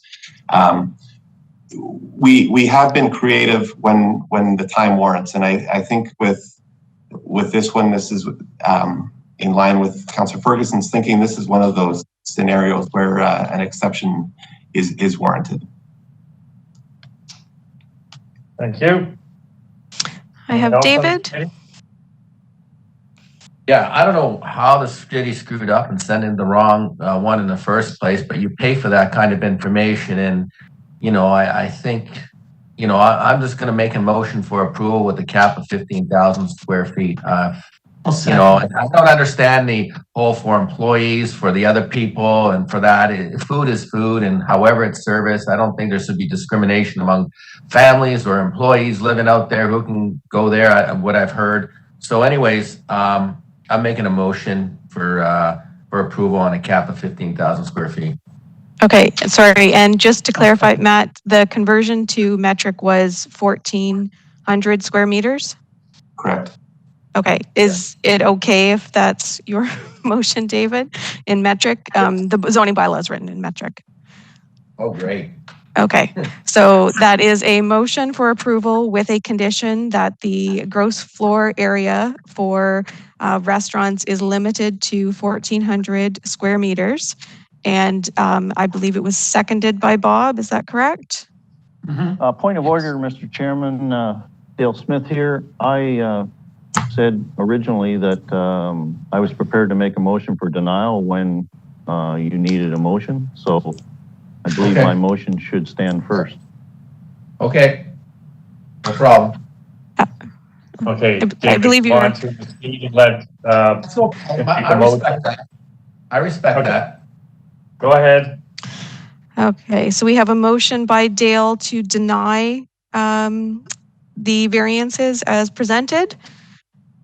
Is there a seconder? I have Margaret.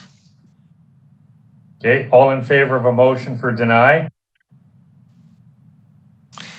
Okay, so I have Vern, Margaret, Mel, and Dale, and Thomas. So that is 5 in favor of denial. Okay, all opposed to the motion for denial? So I have Nancy, David, and Bob opposed. Okay. Application denied, hearing adjourned.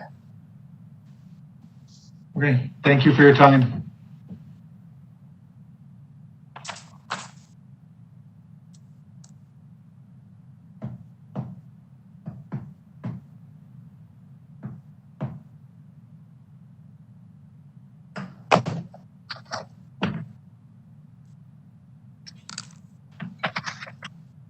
Well, again.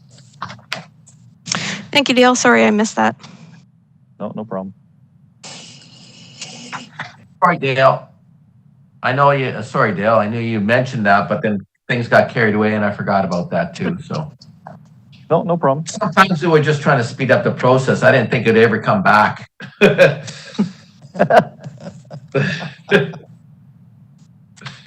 Okay, and we are all set for the next one, if everybody else is. So we are hearing SCA 2275 for 184 Winona Road in Stoney Creek. And we have the agent registered to speak as well as Councillor Pearson. Okay. Who's here on behalf of the application? Me, Sadie Piper. Okay. Councillor, did you wish to speak? Thank you, Mr. Chairman and committee members. I'm in favor of this application. I have no issues with it and appreciate staff's review. Thank you. Okay. Committee have any questions or concerns? Motion to approve. I Seconder. have Mel seconding. Dale and Mel. Yes. All in favor? Opposed? Seeing none. Okay. Looks like Maria has more clout than Lloyd nowadays.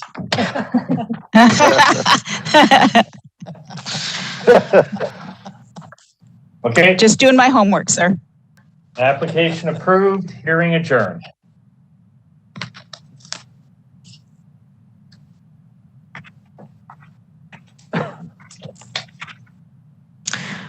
Okay, and the next one, HMB 2098 for 224 Eaglewood Drive was tabled. So that will be coming back at a future hearing. Okay. So we are hearing HMB 2063 for 832 Upper Wentworth Street in Hamilton. And I believe, Bob, you had mentioned that you had a conflict for this one. Okay, great. And then we've got the agent, Augustino, registered to speak. Okay, who's there? Hi, it's Augustino. Can you hear me? Yep. Camera's not working. Oh, there it is. Hi there. Okay, do you have any questions concerning any of the comments written or anything you wish to say before I ask the committee if they want to have any questions? No, I understand everything that I've read here. Thank you. Okay, committee? I have Nancy. Nancy? Oh, sorry, Nancy, you're just muted. Okay, sorry. Yeah, this was in front of us a while ago. It looks like things have been modified or fixed to everybody's satisfaction, so I'm prepared to move the motion for approval. Okay, seconder? I'll second it. I have Vern seconding. Okay, all in favor? Opposed, if any? Seeing none. Carried. Hearing's adjourned. Ciao. Thank you.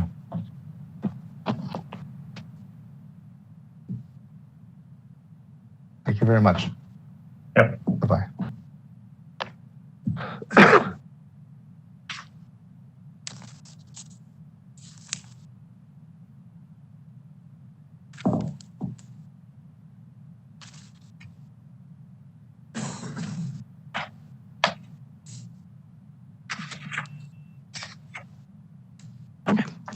All right, and we are hearing the next file, HMA 2283 for 53 Stone Church Road West in Hamilton.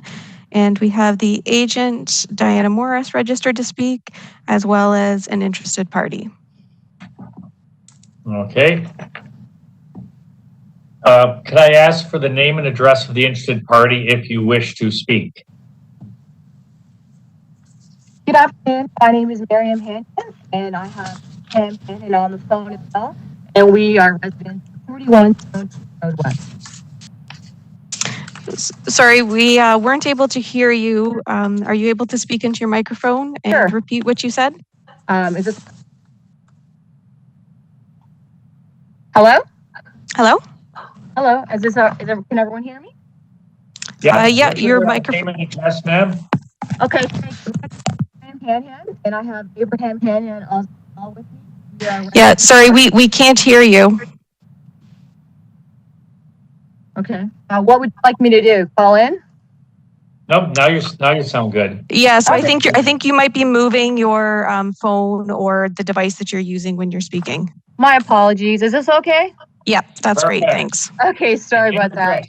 No problem. It's Miriam Hanhan and Abraham Hanhan from 41 Stone Church Road West, Hamilton, Ontario. Yep, 2 doors down. Got it. Actually, right next door. Okay. I just wanted to, is it my turn to speak? Sorry, I don't want to miss. Yes, it is. Yep. Just we'd like to know your concerns, if any. Okay, I just want to wish everybody good afternoon. We are right next door and we vehemently oppose this rezoning. We don't feel it's a minor variance. We have lived on this property for over 20 years and the other homeowners have been there for 50 to 55 years. It changes the entire look and the character of our neighborhood. The owner of 53 is not a resident of that home. He is currently renting, so I don't think he has a vested interest like the rest of us that feel like the area that we live in is charming. It has a lot of character to it. We also love the feel of the neighborhood, as Mr. Lofchick was reminiscing about Huxley area. We also feel that we don't want this to change the look and the appearance of our neighborhood. We're worried about this becoming a money-making proposition if this variance is approved and it'll turn into something else. We also have privacy concerns because the variance and the size of what he's trying to build is so enormous into comparison of the home that's currently on the building. We also have concerns about the sun shadow impact and the natural landscaping alongside my property. Also concerns with the environmental footprint, the width and height of the property. It is definitely not compatible with any other homes in our area. Another concern of ours is building at the back of the property, which does not align with anything that's facing our area on Stone Church between the churches, as well as building before the demo. We're not sure if this is a legal renter. We don't know why he wants to build this property so much further back from the other properties. We know and fear that it will hurt the natural habitat. And then currently my home and 4 other homes, including 53, are nestled in between 2 beautiful churches, and we don't want that impacted. Can I just let Abraham speak as well? Because we sent our response in, but he didn't get an invite. But he's okay, go ahead. Go ahead, Abraham. Miriam, 100%. I don't want to repeat anything. Just say that I, don't accept and don't agree with any of those variances. And obviously, traffic is a concern. Thank you for letting us speak. Okay, no problem. Applicant, would you like to respond to these concerns? Good afternoon, committee. Diana Morris here, agent on behalf of the owner. I apologize. Thank you, Mr. and Mrs. Hanahan. I was unable to, I did not see your comments. We can definitely speak to you about the proposal. Just on behalf of the owner, we have read the staff report and we are in agreement we're hoping that we can get approval of the application. The property is split zoning, so it's important to note that the front portion of the property does allow for the minimum side yard setback of 1.2 meters. The applicant did want to propose farther back in order to mitigate any traffic impact or noise from Stone Church. So that was the reasoning behind asking for the variance to the rear portion of the property. Thank you. Okay, committee or staff have any comments?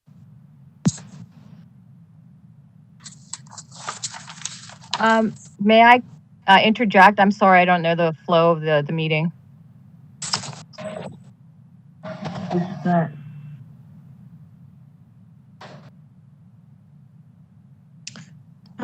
Sorry, Mr. Chairman, that was the interested party, and then we also have Mel wishing to speak.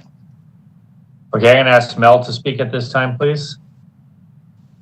Yes, I was wondering here about the Councillor John Paul Danko is against it. So I wonder, is he online to speak on this or somebody to speak for him? No, I do not believe that he was able to make this hearing and submitted his comments in writing instead. As I noticed that he's against it completely, so I just wondered what from there. Thank you.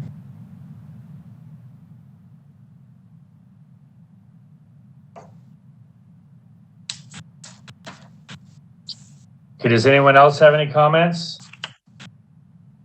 We have Thomas and Margaret, and there's Bob. one other hand. Bob? Okay, thank Bob. you. I got Bob first. Go ahead. Well, Mr. Chairman, I was going to move the recommendation. Okay, but we're still in the comment stage. Margaret?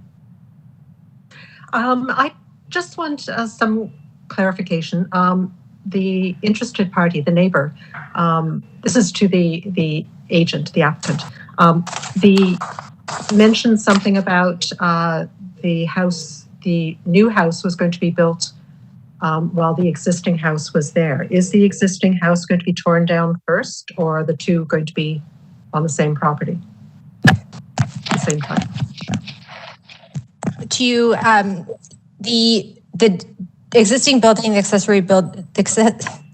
existing single detached dwelling and the accessory uses will be demolished prior to any construction of a new home. Okay, so there will never be two houses on the same property? There will not be.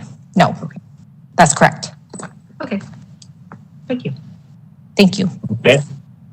Tom? We had Thomas. I'm looking at Councillor Danko's letter, and he says this is a 60-foot wide lot. Is that correct? It's approximately 18.29 meters, yes. Sorry, I go by meters. Well, I don't know why you need an exception like that on a 60-foot lot. It must be a monster house, as the complainants say. Seems to me you can put any kind of reasonable house on a 60-foot lot without needing variances on side yards. What's happening here? Yes, and unfortunately, we don't have any building elevations or floor plans at this point in time. Well, then why do you need the variance? That is, so the owner is currently working with an architect on a plan, and I guess he is trying to build, not to the property line, obviously giving enough side yard setbacks, but he does want to construct a home that is livable. Well, he wants to build for a him. monster house. And we will. Sorry. Seems to me if he's consulting with an architect, they can make it fit on a 60-foot lot without any great hardship. And I don't know why you need the variance. Sorry, through Mr. Chair to the councillor, he will be compliant to all other provisions of the bylaw, so he will not exceed like the height requirement or anything like that for the building. Well, we almost meet the bylaw. It's not the criteria. It seems to me it's a question of why can't you meet the bylaw? And here, a 60-foot lot, all the other people meet the bylaw, it seems. Anyway, my comments. Okay. Thank you. Anyone else? And then we had Margaret Dale? and then Dale. Oh, sorry. Okay, just another clarification. It seems to me that if they move the house forward on the lot, they wouldn't need a variance. Is that correct? That is correct. That the required side yard is 1.2. So it's because you're moving the house back to the AA zone. AA zone. That you need this the variance. So that is correct. And sorry, just to reiterate, the main reason why because it is split zone, so the front portion of the property is zone C, which allows minimum side yard setbacks of 1.2. His wish is to construct a single detached home farther back of the property to mitigate any noise concerns or noise levels from Stone Church. And therefore, he's just asking for basically the whole property to be one zone, which allows for the minimum of 1.2 meters. And actually, he is on the church property side, he is actually proposing 2 meters as opposed to 1.2. So we have Dale, Margaret, and then Sarah. No, that would be Nancy. Oh, Please don't forget me. I'm the homeowner. I would like to say something as well when you're done. Thank you. I would, through you, Mr. Chairman, if I may correct what has just transpired. May I? Yeah, go ahead. So because the land is actually split zoned, it's incorrect what you said, and that if the house was located entirely within the land zone C, it would still require the 4.5 meter side yard setback, because the split zoning, anything built there has to conform to the most stringent of the setback requirements. And so if you don't get approval of the variance, even if you build a house at the front, you would still need the 4.5 meter side yard setbacks. Thank you. okay. So we had Dale and then Nancy. So if I could have maybe some clarification. So what we're looking at is the side yard. So is that the side yard on both sides of this property for a reduction? Yeah. Right? Sorry, kid. So if that's true. So is that for me? Sorry. Yes.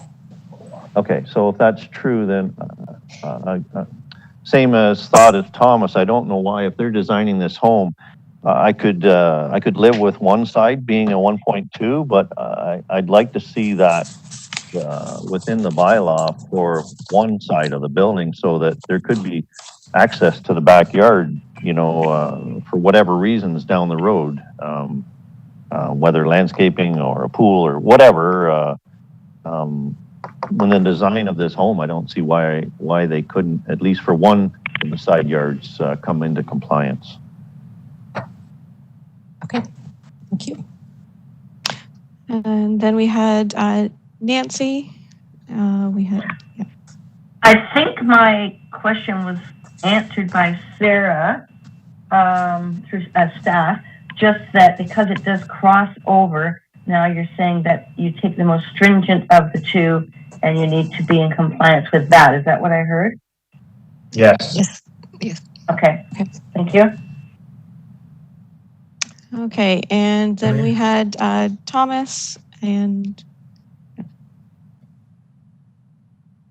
For what it's worth, I would have no problem with the 1.2 on the church side of on the property, because I assume there's a parking lot there, and so that there wouldn't be a great difference. But I agree that the on the other side, that it should be the required distance of 4.5, if that makes a difference.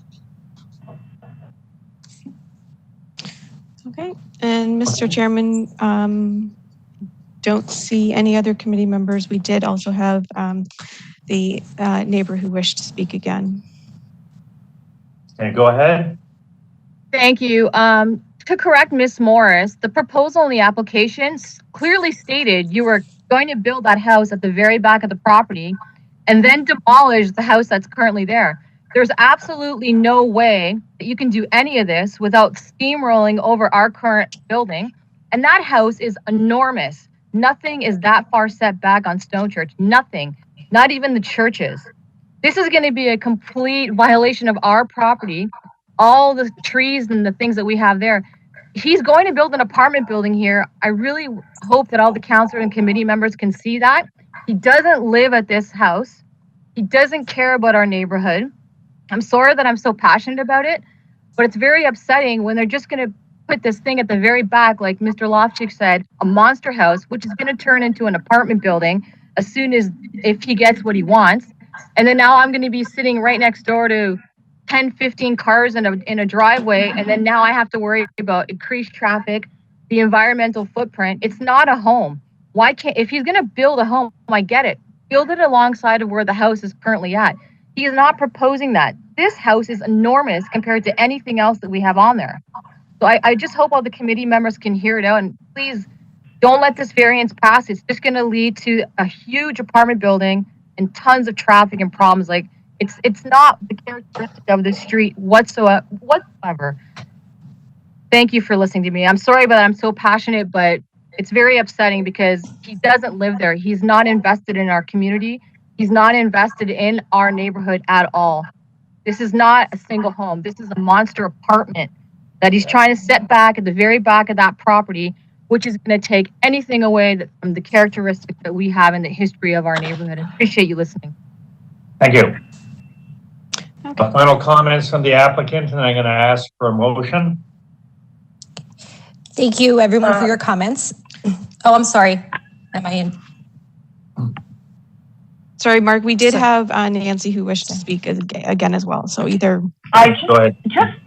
Thank you. Just because of the discussion that's been ensued over the last few minutes here, and the fact that there is an opportunity for this application to have some changes made to it, I just want to throw out there that maybe the applicant may want to look at tabling it and maybe coming up with some elevation plans that might satisfy both the committee members and the neighbor. Just an option. Okay, Diana, you've heard that. Yes. At this point, you're either going to ask for an approval or a deny. Perhaps if you come up with something or some type of drawing that might appease the committee and or neighbors and or the staff, and then bring it back to the next hearing to have us look at it, and maybe something to do with the side yards on one or the other, that could go a long way. But other than that, I'm going to ask for a motion for approve or deny, unless you wish to request that it be tabled. Yes, thank you very much. I do appreciate all the comments and hearing the concerns. If I can please have a chance to go back to the owner, and please, I can convey all this information to him. And I would like to see what else we can do, if we can speak openly with the neighbor as well to address their concerns. So we would actually like the opportunity to table this, so I can go back to the owner and discuss that with him. Okay, so I'm going to ask for a motion to table, and if it's accepted, then you just contact the committee office when you have it sorted out, and we can put it on the next agenda. Is there an application for table? or motion? Is Bob removing his motion? I believe he had a motion way back. Okay, well, it's not seconded, and I'm putting out the one for tabling. Okay, Dale, so seconder? we have All Mel. in favor? Okay, opposed? Okay, application tabled. Let us know when it comes together, and we'll see you again, and hopefully in the not too distant future. Okay. Thank you very much, everyone. Thank you. Thank you. Bye.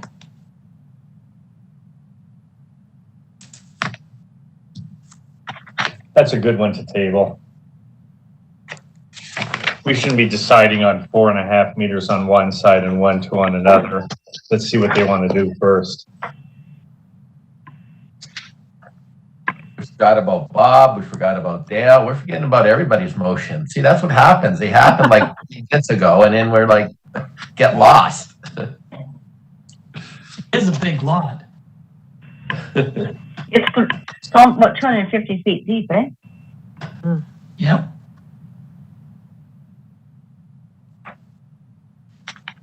So in fairness, you likely want a big house.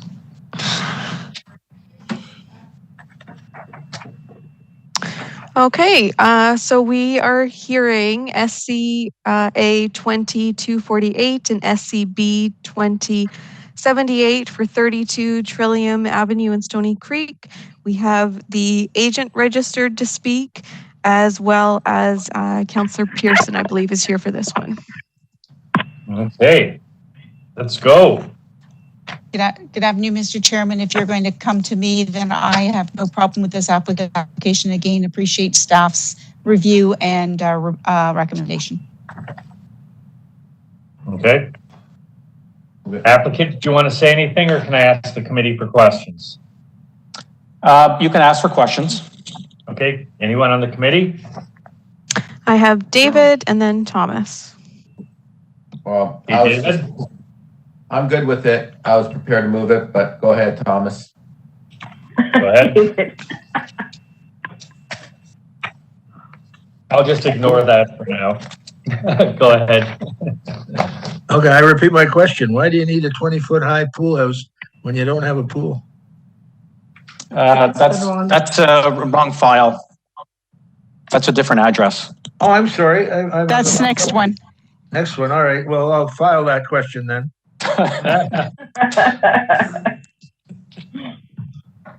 What Trillium? What's Trillium? Oh, Sorry, Trillium is the severance and the variance. It was previously heard at the committee last year sometime. December. Oh, is it only that? Okay. So we have Bob. I'll second the motion. Okay, so we have a motion by David. Seconded by Bob. All in favor for approval? Opposed? Carried. Both applications approved. Okay, Excellent. and Thank you. sorry, just to clarify, that was approved as amended by building. Yes. Correct. Wonderful. I mean, in my mind, yeah.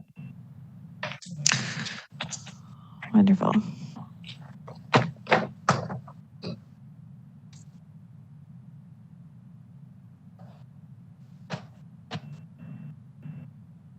Jamil, Mel's having some issues with his computer, so he was in favor of that one.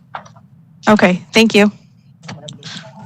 He has no audio or visual right now. Oh,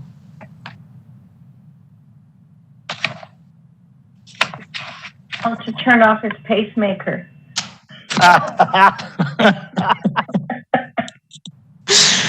There may have been some interference by something. I'm sure Laverne will tell you There what I am. I was kidding. I'm back. Okay, there he is. Okay, wonderful.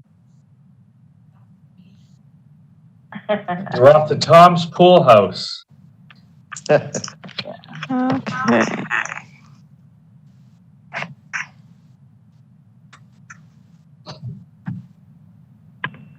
I would say bar and grill sounds more like it, but we'll see.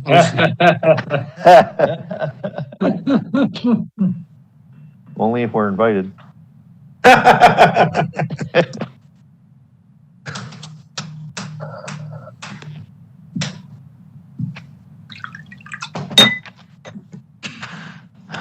Okay, so we are just missing the agent for the next file, but we do have the owner registered to speak. So I can call the item and then we can hear from the owner. So we're hearing SA 2281 for 1031 North Service Road in Stoney Creek. We have the owner, Trina Sager, registered to speak, as well as one interested party. Okay, so the applicant's there. Trina? Yeah, I'm here. My husband should be on as well. Maybe he's listed as the other interested party, Amr Murad. Okay, is there an interested party other than on behalf of the application then? No? Hello, this is Amr Murad. Okay, good. So you're there. So there's no person there in opposition to this is what I'm looking for. So there was Mohammed Khan was registered as an interested party. Is he there? Yes, I am here. Mr. Khan, what address do you live at? I live at 1053 North Service Road. Okay, so you're just a few doors down there. Did you have any concerns or anything you wanted to say about this application? Not at this point. I just wanted to hear what's actually happening. I was not going to comment as of now. Fair enough. Okay, does the committee have any questions concerning the application? Sorry, and sorry, I also had Councillor Pearson for this one as well. Sorry. Oh, and I believe sorry, she wished to speak Councillor too. Pearson comes first. What do you have? Oh, that's okay. Thank you, Mr. Chairman. And I think Thomas raised the question at the last application, but if I could get clarification, because I believe there was an objection from 1027 North Service Road, and I think it was to do with how close it is to the property line. I'm not sure if staff can give some opinion of why that is being requested. Sorry, through you, Mr. Chair, to Councillor Ferguson, just to clarify, you want to know why it's so close to the property line or why they're requesting the height variance? I believe so. I'm sorry, I have to go back into, and it's a nightmare to go back into the report itself. But there was an objection that came in from 1027 North Service Road. I believe it's the neighbor next door. And I think was the concern not the setback from the property line, or was it the height? I did not see those concerns. Jamila, were there forwarded to us? To this. Yeah, it's here.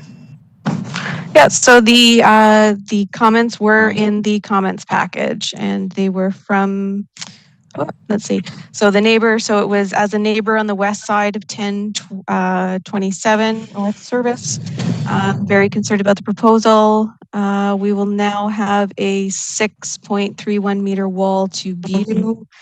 And it goes on with questions about a pool house with no pool and extra height, and there are others there. So, Jamila, can I share my screen for a minute? Yep. So I conducted a site visit on January 22nd because I was wondering, a little bit concerned about the height as well. Can everyone see my screen? We're all good? Thanks, Chair. So I believe this is the neighbor in question. So this is, I guess, the proposed area right about here where they're planning on putting the 6 meter tall pool house. I'm guessing the pool house is a misnomer because there's the lake back here. I'm guessing it's for the lake. They're using the lake as the pool would be my suspicion. In terms of the setback from this property line, it's actually greater than what's required. I think this zone allows for, if I pull up my report, but I think it's 0.5 meters. They're setting back the pool house about 2.9, I think, if my memory serves.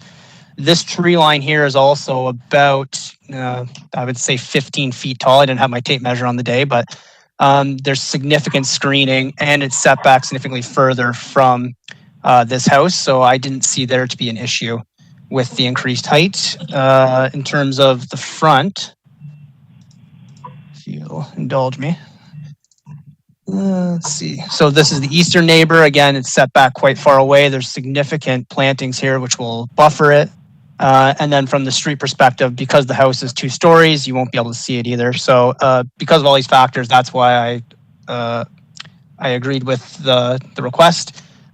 With this buffering here, it's set back further than what's needed for an accessory structure, and I didn't see that the impact to the neighbor's backyard would be disastrous in any shape, way, or form. So that was why my recommendation went through like that. Well, thank you for. Thank you. Yeah, thank you, Tage. I appreciate. No worries. Thank you. The committee? If I could can I just get clarification, Mr. Chair? Councillor Pearson. Sure. Sorry, Tage, thank you for that. So the house next door is that the complainant?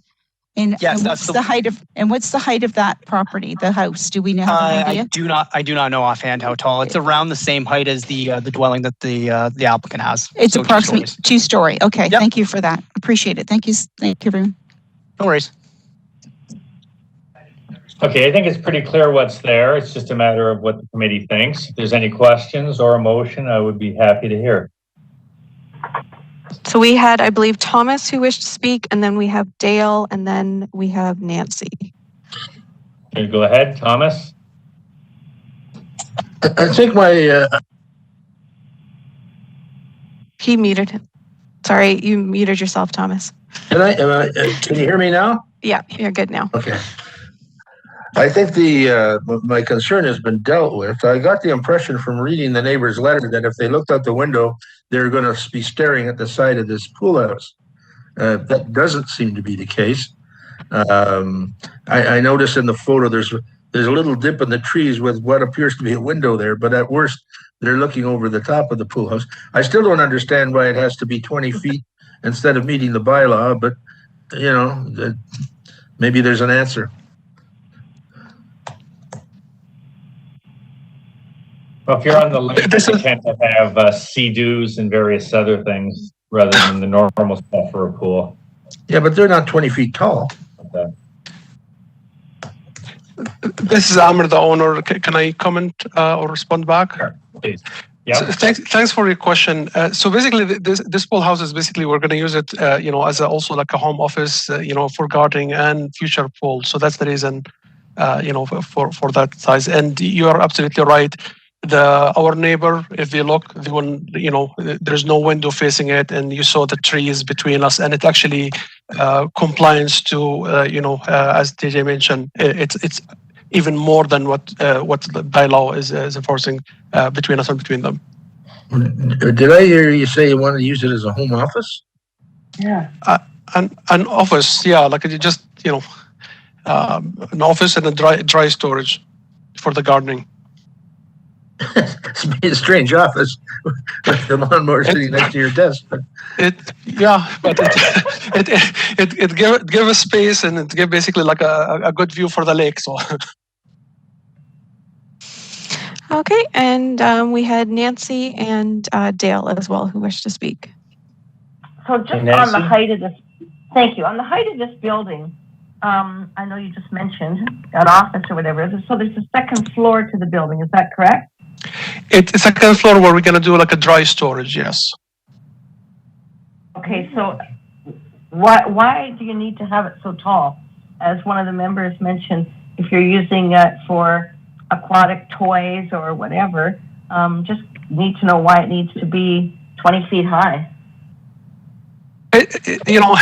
It's again like we were thinking about to use it for like the gardening, so there will be like a space for the gardening and like for tools and etc. that we can store there.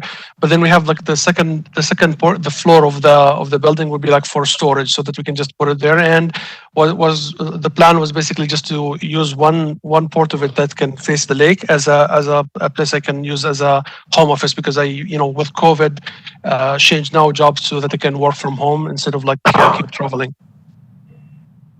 So that would be considered domestic use, wouldn't it? I don't know. I think so. It just mainly for an office. It's not anything else. Okay, thank you. No problem. And we had Dale wish to speak. No, go ahead.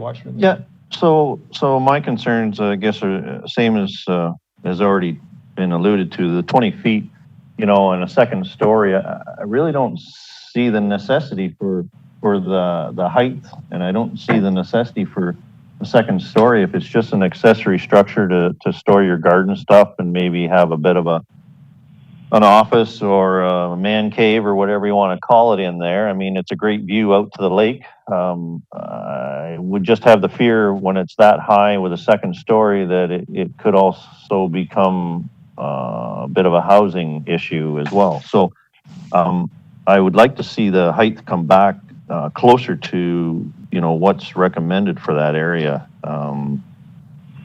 That's my position. And if I could respond there, we are not planning to do it as a housing. We can basically write a letter and sign it that we're not going to use it for housing. It's mainly for the dry storage, for the gardening, and just basically for the office, nothing else. As I noticed with the plan, there is quite a sizable area there behind your house, and I don't know why you can't bring the height down and increase the square footage. If I can comment at this, is Trina, the co-owner. We weren't allowed for the Hamilton Conservation Authority permit, so where it's positioned is in line with that permit. And we're also trying to manage the footprint, right? Because obviously the only view that we're blocking is our own, so we're trying to manage that footprint because not to block the view from our own house as well. So that's another reason of how we laid it out that way.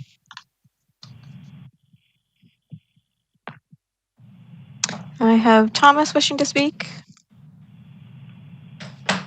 Seems to me if you want to use it for storage, if they want to use it for storage and dry and gardening equipment or whatever, it doesn't have to be any higher than the average garage or more in line with other accessory buildings as opposed to the kind of height that we're talking about. I don't know what staff say about this. If using it as an office comply with the bylaws for accessory building? Through you, Mr. Chair, there's nothing in the bylaw, and maybe Sarah, who's a little more experienced than me, could attest to this, but there's nothing in the bylaw that talks about the office use in an accessory structure. Just the applicant's point. I'll just... go ahead, Sarah. Yeah, I was just checking this bylaw actually now because I wasn't sure if it was in the Stoney Creek one as well. Sorry, through you, Mr. Chairman, to the committee. And I'm looking at the definition of the accessory building, and it says that it's a structure that's not used for human habitation. So that's the only thing. But I mean, we're not really here to discuss that today. But I'll just point out that the variance that we're looking at right now is for the height, and accessory structures are not permitted. Human habitation isn't permitted within them unless approval of a variance or some other provision. Thanks, Sarah. Okay. Sorry. Thanks. No, thank you. Good thing you're here. The other thing I just want to speak to the applicant's point. I'm not sure if it's the MPCA or the Hamilton Conservation Authority. I'm still trying to get used to the 6 different ones we have to deal with, but their envelope is quite restricted because of the setbacks to the beach. So that building is actually right at the line where they can build. So just to the applicant's point, they have to build up somewhat because they're restricted due to the MPCA or the Conservation Authority concerns. So, or they can build wider.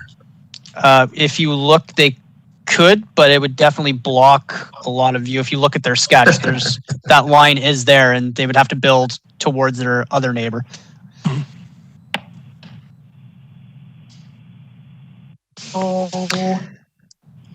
I have Nancy gesturing. Is that a request to speak?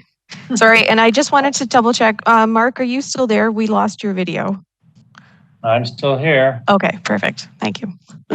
Just want to really have a difficulty with the height, and it is about a 50%. Is it 50%? Yeah, above what it should be.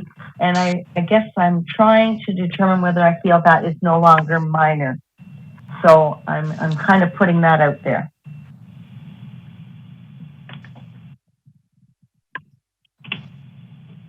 Would the applicant be interested in tabling it and trying to come back with a different design to lower that height? unfortunately, their representative isn't at this meeting. We went through a lot of design iterations. Yeah. Like to get to Yeah.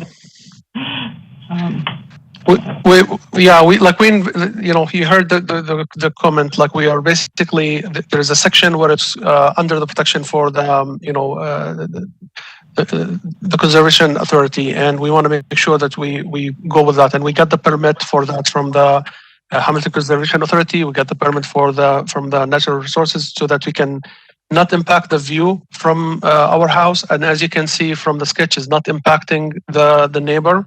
So it's kind of like, we thought this will be a smarter decision to just making, with that height that will satisfy the need. Okay. But we really appreciate the feedback and we appreciate the comment. But we think this is the, it actually will help the neighbor, will help us in a from a structural perspective. But again, it's the variance is from 4.5 to 6 meters. So 3.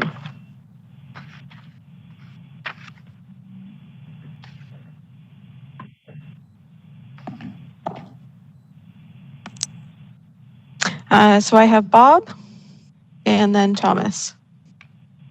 Mr. Chairman, I'm prepared to move the staff recommendation and approve it. Mark, are you there still?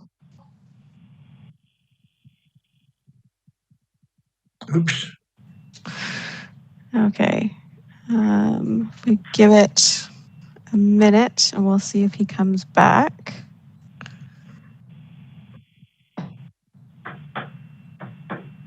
Mark, are you back now? Nope, nope.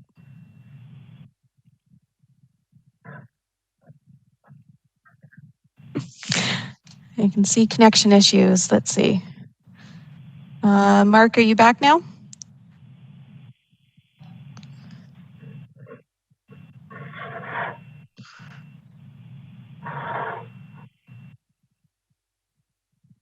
Going once.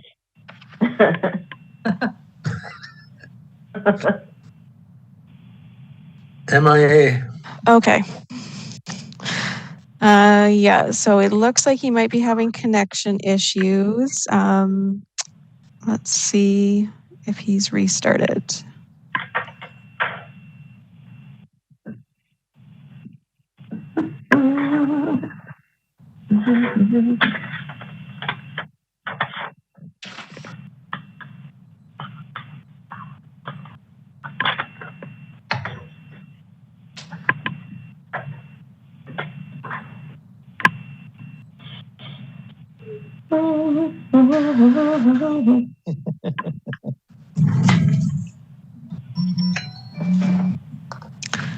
Okay, Mark, are you back now? Oh, I think he... There he is. Okay. You guys can hear me now? Yes. Can you hear me? Okay, I completely booted out and I had to get my techie people in here. Is that one over or are we still in it? Still in it, so we just paused it. So I believe what you missed was Bob making a motion. And sorry, Bob, was your motion to approve? Yes. Okay. Well, I'd like to get my comment in, if I might first, please. It seems to me, again, the basic question here is there any reason why this can't be done in compliance with the bylaw? And in my view, the answer is no. To have dry storage on the second floor, I can't see humping 50 bags of fertilizer upstairs to a second story. And so I'm questioning whether that's a logical move. I'm done.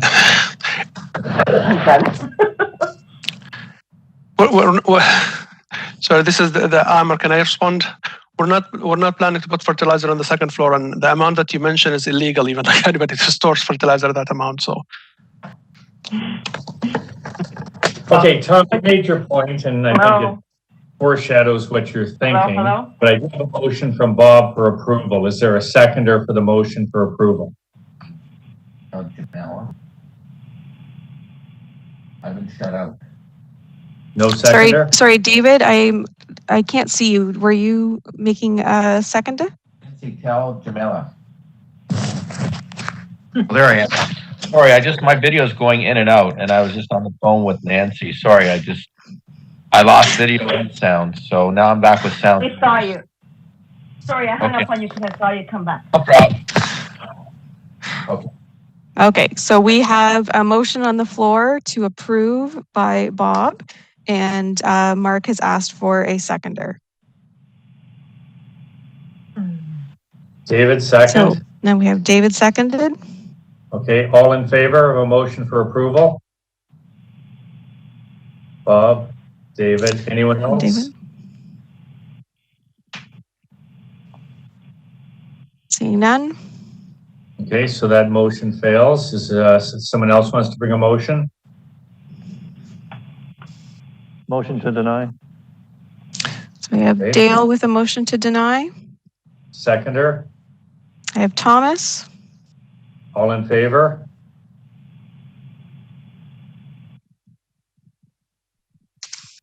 Okay. Opposed? And I have David opposed, and Bob, were you opposed to that one? Yes. And Bob was opposed. Okay, so majority application to approval denied, hearing adjourned. Thank you. Table. Thank you. An opportunity.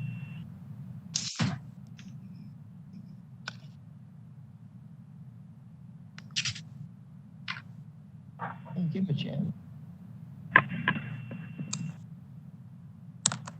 Really bad connections here today. I don't know what it is. In and out. Maybe you're in Nova Scotia. Maybe that's why. No. I'm having it. I'm having it. No. You know what the problem is? This is the problem. Out in Ontario there, you got this virus going on there. I think it's got into your computers. It's virus free out here, let me tell you. But they let you in. There are more, let me tell you a fact. There are about an average between all 4 Atlantic provinces, probably about 22 a day. There's more in my postal code back at home than there is in all 4 provinces per day here. But that's out of our control. But thanks for the info. There you go. On a per capita basis. Okay. All right. There was 25, was it? Go ahead. Okay, so we are hearing SCA 2282 for 325 DeWitt Road in Stoney Creek. And we have the owners registered to speak, and we also have Councillor Pearson here for this file as well. Okay, Councillor Pearson, as always, you're first. Thank you, Mr. Chairman. And I'm not sure, I did get a phone call. Yes, Kathleen is online there. She's visible. She's got as the owners, but I will certainly appreciate staff's review of this. I am very supportive of the recommendation to support the approval. These people suffered the loss of this home a year ago, and all they want to do is rebuild it. And unfortunately, under the code, because of the square footage in the basement, they couldn't meet that. So that's why they required to get the variance. I'm totally supportive. However, we can help these people move on with their lives is muchly appreciated. Thank you. Okay, committee, any questions? Motion to approve. Okay, seconder. Okay, so I have Dale with a motion to approve, and I had Vern seconding. Okay, all in favor?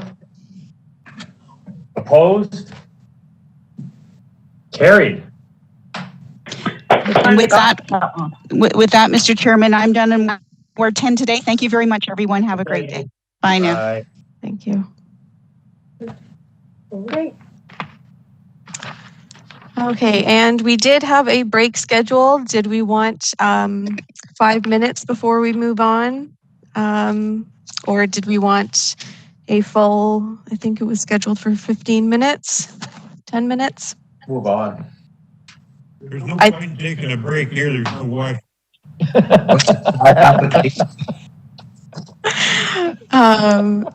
Okay, sorry. So no, we're not taking a break? No. Good to keep going.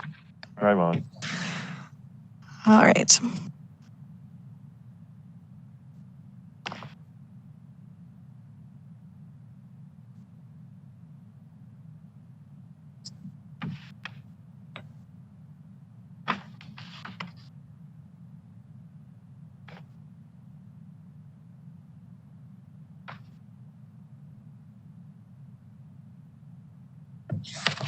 Are we going? Yeah, sorry, we're just clearing up who's attending this hearing. And I believe we're all set. So we are hearing SCB 2095 for 136, 144, and 146 Upper Mount Albion Road. And we have the agent, David Falletta, registered to speak. We also have the owner and James Webb as an interested party. Okay, David, anything you want to say? We got a nice letter from Webb. I don't know if you want to address that now or perhaps have him speak and then address it. What's your inclination? Thank you, Mr. Chairman and members of the committee. Yeah, maybe it's best to have Mr. Webb speak first, and then we can respond in terms of what our position is. Okay, James, we got your very well crafted letter here. Good afternoon, Mr. Chairman, members of the committee. Can everyone hear me okay? Yep. We also have Gerald Asa active on the call. I can't tell from my screen.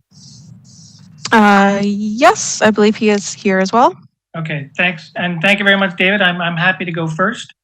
So good afternoon, committee. I'm speaking to you today on behalf of Winterberry Paramount Corporation, who are the developers of the subdivisions to the north of this on the opposite side of Paramount, and the developers of Heritage Highlands Corporation, which is located immediately to the west on the opposite side of Upper Mount Albion Road. So I'm just going to begin. You have the benefit of a staff report, and we're just going to put on the table immediately that the staff comments that are before you today are false. Factually, there are in fact still outstanding financial obligations from the owner of the subject application that's before you that are owing to Winterberry Paramount and Heritage Highlands Corporation. They were the pioneers in this particular area of Stoney Creek. They went first, and therefore they were required by the city of Hamilton to install all of the municipal services, not just for their own properties, but for the benefit of all of the adjoining properties that the city deemed necessary. And that includes 146 Upper Mount Albion. There is a registered subdivision agreement and an external works agreement, both of which have financial schedules appended to them. A schedule E2 and F2, best efforts financial obligations that specifically identify monies that are owing from 146 to those two corporations that I referenced. The metrics, the amount of money that we're speaking about is not insignificant. It was $130,000 at the start. Some of those monies have been paid, to be clear, but there's still $70,000 that are outstanding. Part of our frustration is actually with respect to the city of Hamilton and the manner in which that they have been implementing and assisting us with this this recovery efforts. It's almost ludicrous. The owners are beside themselves. And even to David's credit, you know, they thought that they in fact had provided all the necessary securities, but that's not the case. The city has only collected a portion. And the city, in fact, collected a portion, but then sat on it for 4 years before returning it to my clients. So there is a great deal of frustration with regards to how this is unfolding. Our ask of the committee today is pretty straightforward. We are seeking the addition of a condition wherein the owner of this property agrees to fulfill their financial obligations to Winterberry Paramount, to the Heritage Highlands Corporation for those monies that are outstanding. Okay, so is this a zoning issue, or are we now the committee of collection agents here? What's going on? Mr. Chairman, I did have a long conversation. Yeah, Mr. Chairman, if I may, David, just one moment, please. So I did have a long conversation with the solicitor for the corporations. Mr. Scott Snyder was not available to participate, but without hesitation, it is fully his opinion that the committee has complete jurisdiction and authority to impose such a condition. As committee's aware, under the Planning Act, you have the authority to impose conditions under Section 51 of the Planning Act with regards to what are the criteria that are to be considered. And one of those key criteria is the suitability and availability of municipal servicing. And you may impose any condition that, in your opinion, is deemed to be reasonable. So the matter before you today is one of fairness and reasonableness. My client spent significant amounts of monies to service the lands that are before you today. If we hadn't done that, they themselves would be responsible for that money today. So we, in fact, did them a favor. We are before you again, simply stating that, and I don't think that they would expect it, but there is no free ride. The principle of fairness that is fundamental to the Committee of Adjustment needs to accept that in that principle, no free ride. If you owe money, you will make the obligations to put that money forward. So as we see it, and we'll let the applicants respond, we think that there's essentially three options today. You can approve this without a condition, and we will immediately appeal it. Mr. Snyder will work his magic before LPAT and secure the monies through a condition and an LPAT hearing. Nobody wants to do that because it's going to be a significant delay. Number two is we can agree on a condition today, and Mr. Folletta and the owners of that property can agree to some wording that I think is fair, reasonable, and appropriate, and it essentially defers to what's already in registered agreements. And the third option would be a deferral to the next meeting, allow the two owners to have a quick conversation, potentially eliminate the issue by making the restitution before the next meeting, or the two owners can have a collective discussion to come together on what the appropriate wording of a condition of approval would be. So with that, Mr. Chairman, those are my submissions. Mr. Asa is on the call for Effort Trust if he wants to make any further comments. If I may, Mr. Chairman. Sadly, your comment about making you the collection agency has become the reality. Back in 2017, we actually elevated our concerns up to city solicitor staff. And essentially the message back to us was, next time there's an appealable event, you have a right of appeal. So we're compelled, unfortunately, to be here today. I wasn't being serious when I said it. Just... Fair enough. Okay, David, what's your thoughts? Yeah, thank you, Mr. Chairman. And although we do appreciate both Mr. Webb and Mr. Asa's position, we don't appreciate being backed into a corner. We don't appreciate the threat of an appeal. We do understand their frustration. I think it's important for the committee to recognize the Taha Group, who are the current owners of this site, their position. They filed a site plan for the first phase of development, which was the Mr. Loop. Through that site plan application, the city identified some outstanding monies that were to be secured through best efforts, which is what Mr. Webb had identified. Those fees were paid. We received a building permit, and the building was built. To be, sort of hijack this process and this meeting with a threat of an appeal and an amount that that comes out of an agreement that we're not party to seems to be a bit of a stretch.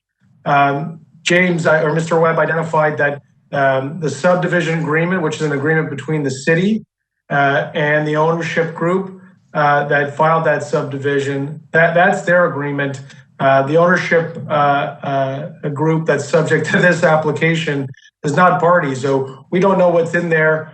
We have to take Mr. Webb's word for what that amount is. But again, we've never seen the agreement. We rely on the city through the best efforts to recover it.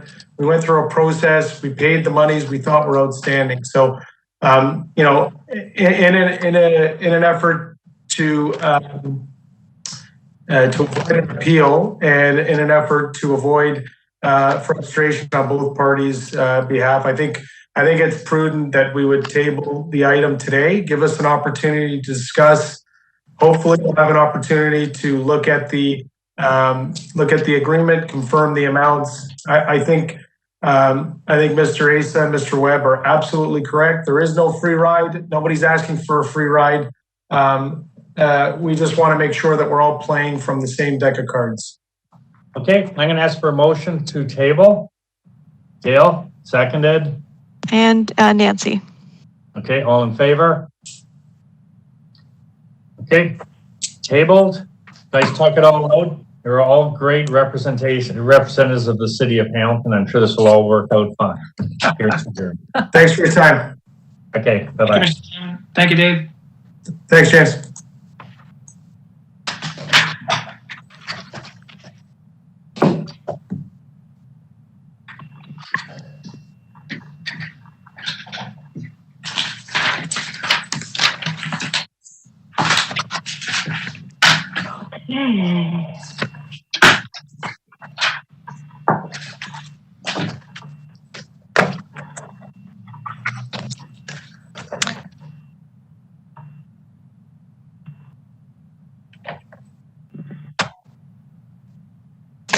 Okay, so we're now hearing GLA 279 for 7285 English Church Road in Glenbrook, and we have the agent registered to speak for this file. Okay, who's speaking? Hello? Can you hear me? Yep. Hi, it's Darren Sanger-Smith. I'm the agent for Mr. Bernard Dupuis, who's the owner of the property. Okay, you've obviously seen the comments and you obviously don't like them. What's your intention? Do you want to proceed or what's your...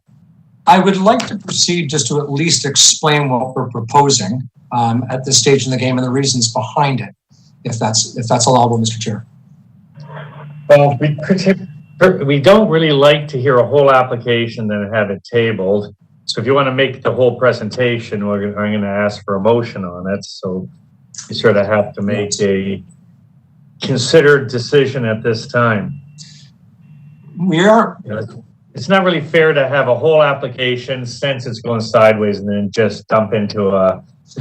I understand, and I don't think that we're at this stage this far down the road that we wish to table it, because the alternative is to remove the second floor completely, which at this stage in the game would make the building comply. We understand the planning department's comments. However, based on the uniqueness of the property and its privacy, we feel that it's not an issue, and under the circumstances, knowing that we're open to any comments and questions that the committee might have. Well, that's what the committee's for, to hear your persuasion, and go for it. Well, thank you, Mr. Chair. Under the circumstances of the property that it is, we have a 200-foot wide lot in which we had to only be able to build on about 80 feet of it due to conservation and trees. We pushed the building off to the side, combined with the fact that we didn't want to create a huge amount of massing into the building. We decided as part of the design to push the garage into the rear of the property to create a detached garage structure. Under the circumstances, we understand that the property is not allowed to have a habitable space. But once we push the building behind, it does allow us to gain access, if you looked at the design of the property, to the rear yard. The property is quite sloped. It allows us to have a non-walkout terrace area in the back. So based on the fact that we talked to all the neighbors in the area, we have their support in the application. The property is very well treed and private. It's quite a large lot, as are all the adjacent neighbors' lots. We feel that under the circumstances, this is quite a unique situation, and feel that this two-story building, although if we had a wider lot to build on, would attach it, we feel that this is sort of keeping the massing of the building down, and we feel that it's in keeping or suitable for the lot and its circumstances. I'm open to any questions that the committee might have. Okay, I noticed you have Niagara Escarpment approvals. That's one thing. Gail, comment? Okay, well, it's against the zoning, or against the planning comments are negative for both variances. It's pretty simple. We cannot allow living quarters on a second story on an accessory structure. I was kind of hoping that the applicant would table and try and come up with a different design, but he wants to go forward with it. And I just can't see any way of allowing this to happen. I viewed the lot. It is a good sized lot, and I guess a bit of concern would be because of the location of it and the not the security, but the scenic view of it. It'd be an ideal B&B to have a unit above the garage that would be a rented unit. I'm not saying that's what he's planning to do, but it sure would fit perfectly in what the design of it is. When you're building a new house and whatever, I don't know why you can't just attach it all as one structure, even with it being behind the house, and then it wouldn't become an accessory structure. But the way it's in front of us today as an accessory structure, I can't support it. And we also had Nancy wishing to make comments. Thank you. I visited the property yesterday, I believe, and I'm assuming, looking at the plans, that the existing raised ranch dwelling that's on that property is going to be demolished, but I couldn't find that in the notes anywhere. Is that correct? That is correct. And that the new proposed two-story dwelling, then subsequently the detached garage. When I heard your comments earlier, Mr. Sanger-Smith, you didn't mention why the habitable space is necessary. You said you would be able to explain it, but I didn't hear that part of the explanation. Certainly, and my apologies. The use of the building is attached through the basement because of the raised elevation. The basement of the space is utilized as a hobby shop for both my client and his son, who makes musical instruments, these steel drums and such.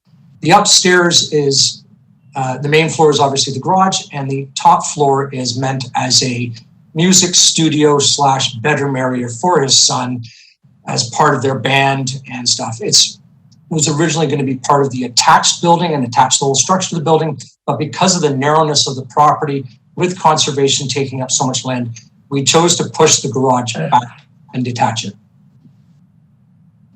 Okay, is there I don't know what kind of soil it is, but is there a reason why the whole thing cannot be put at one level with basement and then the attached garage swung around the back, as Mr. Smith alluded to? I mean, that's a whole design thing, but the property has an elevation of about 1.5 meters from the road up to where it is right now, and then it drops significantly back down. We are on septic, so one of the things that we have to constrain with is a large septic bed and tank at the rear of the lot. The conditions of the lot are push the building into being a bit of a walkout, not a full walkout, but a partial walkout. We prefer to have not a walkout basement, we prefer to have the walkout from the main floor, which allows for this terrace that we've put in the back of the house. The garage is separated now from the building to allow access between the building and the detached garage to this main floor rear yard amenity space or terrace area. If we were to pull the garage forward, we're limited amount of space between a setback and the building to cram that garage into there. And then we're actually going down below grade to get back up to the other grade. So this made a lot of sense in sort of working with the lot conditions and the design. so if this was only an accessory building used for accessory use, that probably would be quite reasonable. But the habitable space is not usual. That's not allowable. Okay, that's my comment. Okay, anyone else?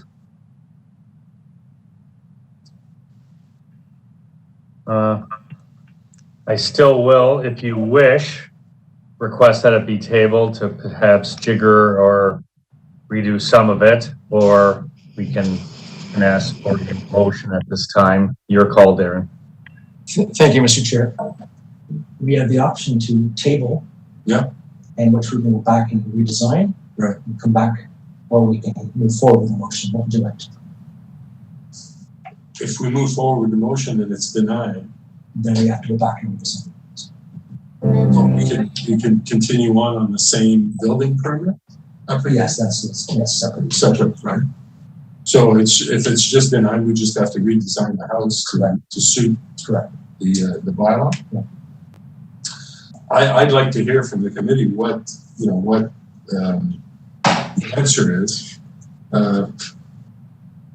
It's unfortunate that we've had to detach the garage from the house in order to make it fit.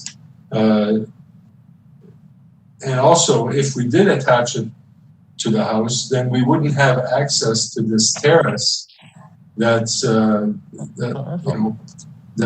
it would make it impossible for us to get to the terrace without walking through the house, which I don't know if you've ever been in a situation like that, but when we invite people over, we don't want necessarily them going through the house in order to get to the barbecue area at the back of the house. So this allows us to do that.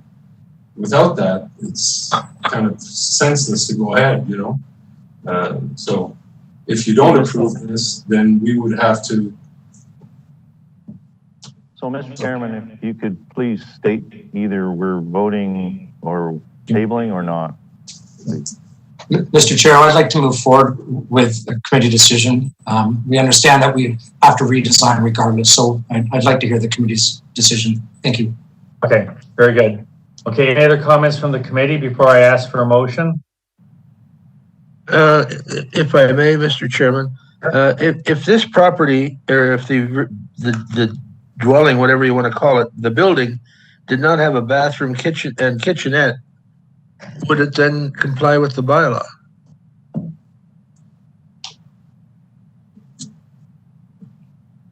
Yeah. I think that's for staff. I believe they've stated it's habitable room. Through the chair to the committee, if that's a question for staff, we have advised that if the applicant was to revise the proposal so that a bathroom or a kitchenette is not included in the plans, we would be able to look at it from a different angle, and based on that, we might be able to support it. Isn't that the answer? The real issue here is the living quarters. You can have your band, you can have your studio, whatever. It's the idea that somebody's living in the building. It's adjoined to the house. I don't know why the son can't live in the house and take the tunnel to the building and do whatever he does there.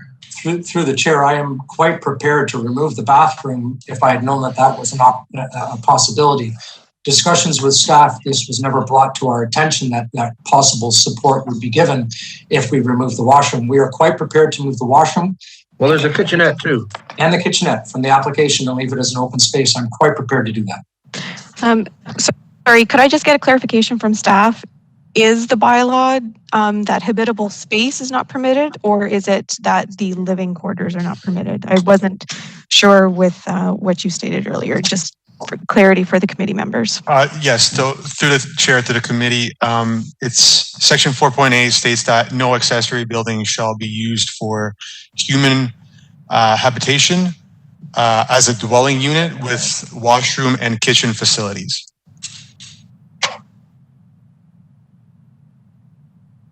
That sounds doable. So if they say they're going to take that out and we approve it on the condition that there's no washroom or kitchen, a motion be made to that effect? I'll make that motion. Okay, so Thomas, you're making the motion that the application is approved subject to a condition which states that the accessory structure is not used for, let's see, let me just see if I can grab the wording. Human habitation. Is it human habitation? Is that sufficient, do you think, Velamir? Or? And may not include a bathroom or kitchenette. I think condition variance number 1 has to come out completely. The staff recommend proposal that the bathroom and kitchenette not included in the plan. I take it the situation then is that it's not used as habitable space, whatever. I don't know where that's defined anywhere. People, I mean, if it was a workshop, it would be okay. And what's the difference between a workshop and a storage of musical instruments and a place for a band to practice? Isn't there some band that did practice in a garage and became very famous? We're hoping. Okay, so I took a look at what was requested for the variances, and it does appear that we could, if the motion was put forward, it could be to remove variance 1, and then the because that relates to, so variance 1 states that the proposed habitable space on the second floor comprised of a bar, bench, built-in great room, bedroom, and washroom shall be permitted, whereas the bylaw states under section 4.8 that no accessory building shall be used for human habitation. So that would leave the only variance as the height variance of 8.9 meters instead of 6 meters. There's also some wording in the proposal description as well that talks about oh yes, and so the proposal would need to be amended as well, removing the containing habitable space on the second floor. Yeah, I take it the staff, from the statement there, that the staff would not have a problem with the extra height if it wasn't the fact that it was going to be used as habitable space. So if it becomes not habitable space, staff have a problem with the extra height? I gather from this site that it's not going to bother anybody locally. Through the chair, to the committee, as long as the accessory structure is subordinate in height to the existing single detached dwelling or the proposed single detached dwelling, staff would not have an issue with that. How high is the dwelling? Is it higher than 8.9 meters? No. Yes, it is. So the bylaw permits a 6 meter accessory structure, and they're asking for 8.9, 10-foot difference, roughly. The main building is 10.5 meters from the grade. The proposed garage, although higher, is taken lower than where the garage is because of the average grade around the garage.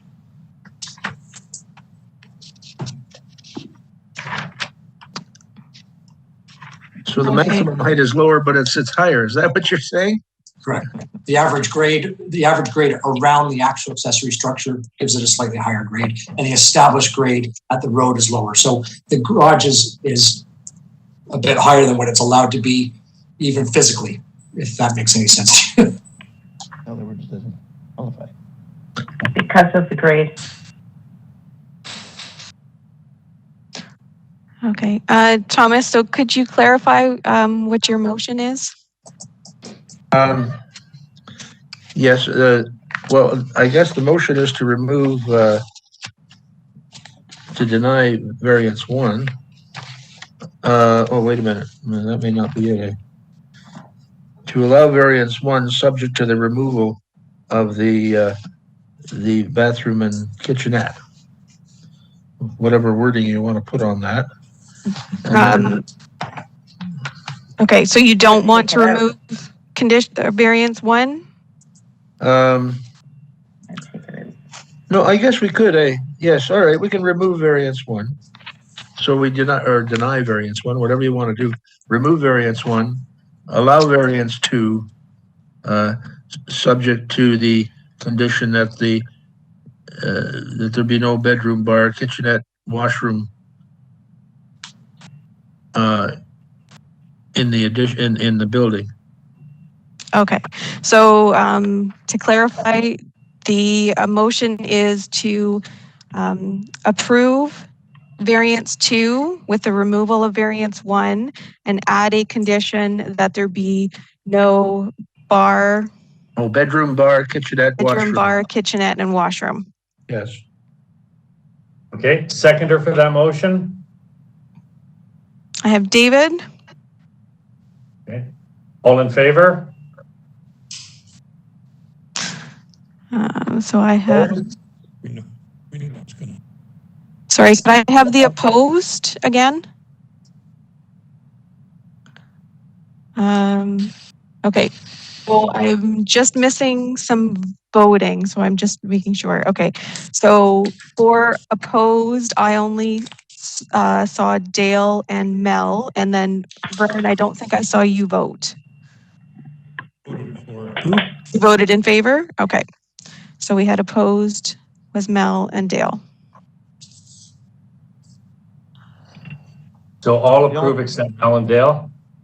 Yeah, the only reason that I oppose it is the fact that we know what's going to happen and it becomes a bylaw issue later, but that's fine. Yeah, okay. That's why I voted against it too, because I know what's going to happen later. And the reason I voted for it is because exactly the city of Hamilton granted a permit to do exactly that at Hendershot and Kirk Road. Okay, And I wish I reasons had are your set aside, crystal ball. application approved, hearing adjourned. Thank you very much. Okay.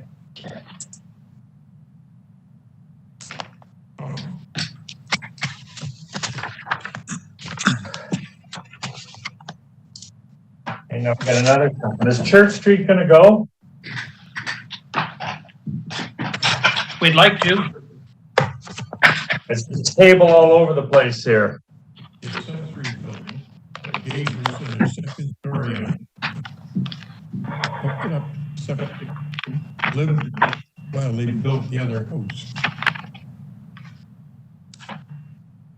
Sorry, before we call the next one, I'm just going to clarify some paperwork. So just hold on, sorry. Sure.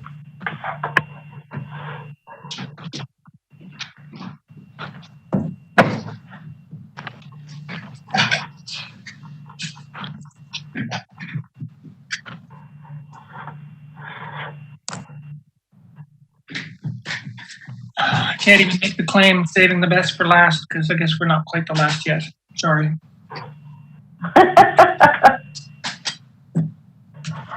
Nice try. We are trying to make your meeting interesting today. How about that? Okay.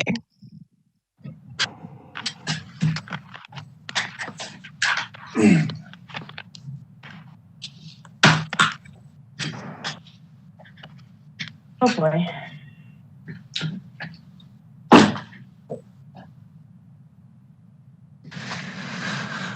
Okay. So I believe we are hearing A and B 2089, A and B 2090, and A and B 2091 for 15 Church Street in Ancaster. And we have the agent registered to speak, and I believe the owner is here as well. Before we proceed, Mr. Chairman, can I ask the question, is the bylaw that they rely on, the zoning amendment bylaw, being appealed? We don't know. The notice hasn't gone out yet, and it will be going out late next week, which would be part of my submission as to why we would be seeking an approval so we can do concurrent notices. So the appeal period is still running? The appeal period on the rezoning has not been initiated because the actual instruments to adopt are on a council agenda for next Wednesday. Oh, so it hasn't even been adopted? It's been approved by planning committee. The minutes have been adopted by council, but because there's an OPA, it skips a cycle for the actual adoption of the formal bylaws to implement the decision of committee. So then the existing zoning at the moment is single family residential? Correct. And there's a condition number 4 that requires that we secure the necessary zoning as a precondition to any approvals on the lands. Thank you. Okay, what do you got to say? You got lots of opposition here, James. Yes, I know with lots of opposition, certainly been an interesting application throughout its process. Committee may or may not be aware, we had a rezoning application that was before the city in December. It was deferred to allow further public dialogue, and it went back to planning committee in January, and it was approved. The recommendation to approve a rezoning and a parallel official plan amendment were adopted at committee.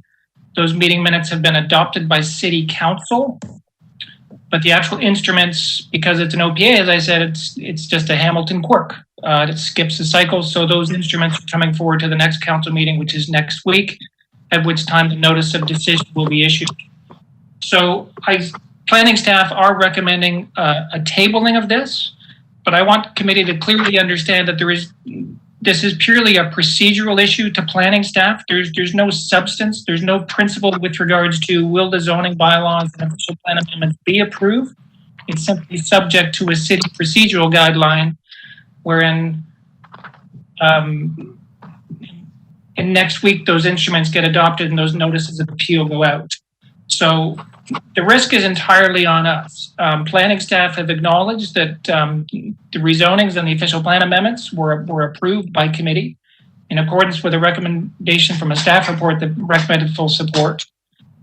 And you have a condition number 4 on this set of conditions that essentially, again, it puts the risk entirely on the developer where it should be. The developer has 1 year to get the necessary zoning bylaw in force and effect.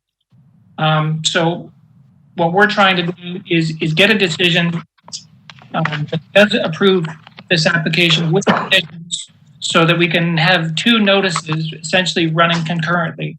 If this gets deferred, my understanding, it doesn't come back till March, and we're going to get a second appeal cycle that will probably not even be initiated until the first cycle of notices on the other applications is completed. So I don't think that's in anyone's best interest. We're here today. I don't see any real benefit to a deferral. It effectively is a waste of everyone's time for us to come back and do this all over again. So with that, Mr. Submission, we would seek the support of committee, but I do, of course, ask for clarification on the conditions. There's 2 conditions that deal with road widenings. We only saw the comments 2 days ago and caught us completely by surprise because through the zone change process, it was agreed with transportation and engineering staff that there would be no road widening. So a question to Samantha or Jamila, did you receive comments from transportation pulling back those 2 conditions, conditions numbers 3 and 7?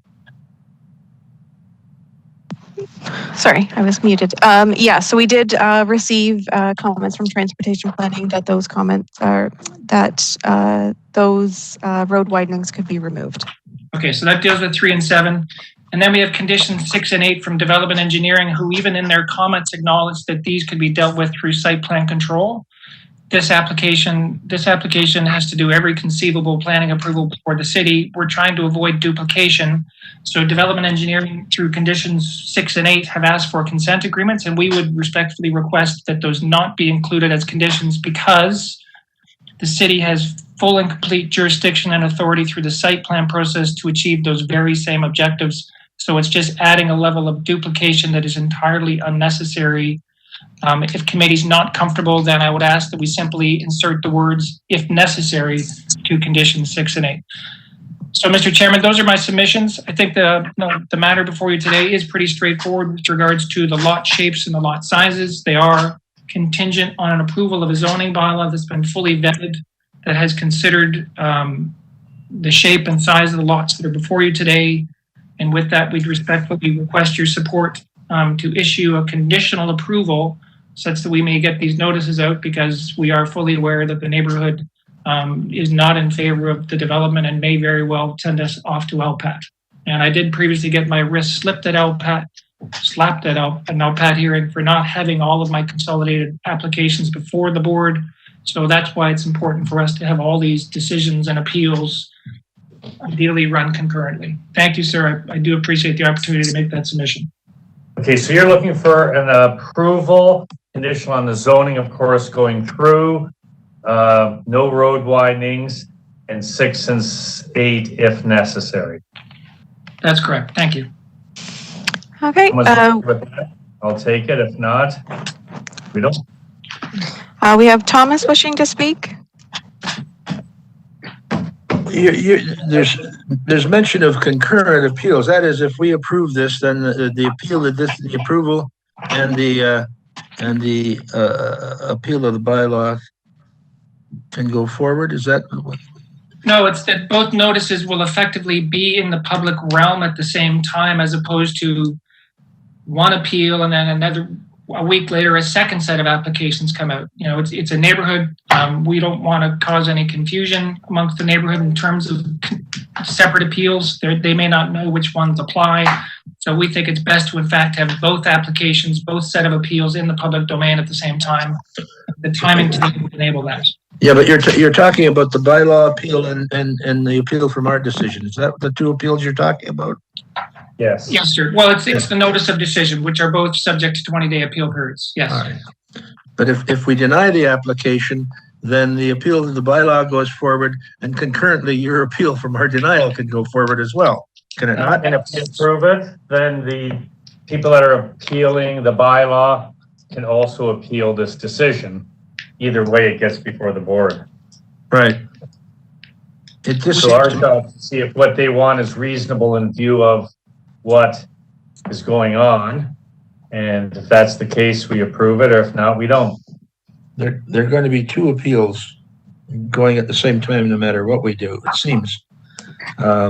Seems to me bizarre to be approving something that violates the bylaw. I mean, let me ask the other question. If in fact the matter is deferred, does it have to go to March? Yes. Mind you, that's only a couple of months, isn't it? In the great scheme of things, A couple of weeks. Well, actually, yeah, a couple of weeks. In the great scheme of things, that doesn't seem to be the end of the world to me. But I don't know. It just seems bizarre to be voting on something that we know is not permissible until the city passes the bylaw. Well, I just leave it at that. Through you, Mr. Chairman, that's the same with effectively every single condition of approval that gets imposed by the committee. I mean, it's a conditional approval, and we don't achieve an approval until we've satisfied all of the conditions. So it's not a de facto. You're granting it on the basis that we do or do not have the zoning. The condition is quite clear. We shall have achieved the appropriate zoning, and the zoning bylaw and the staff report for the information committee was fully supported by city planning staff. So there's no concern with regards to the principle of the use. It's been vetted by planning staff and committee and the councillor, and they were in support.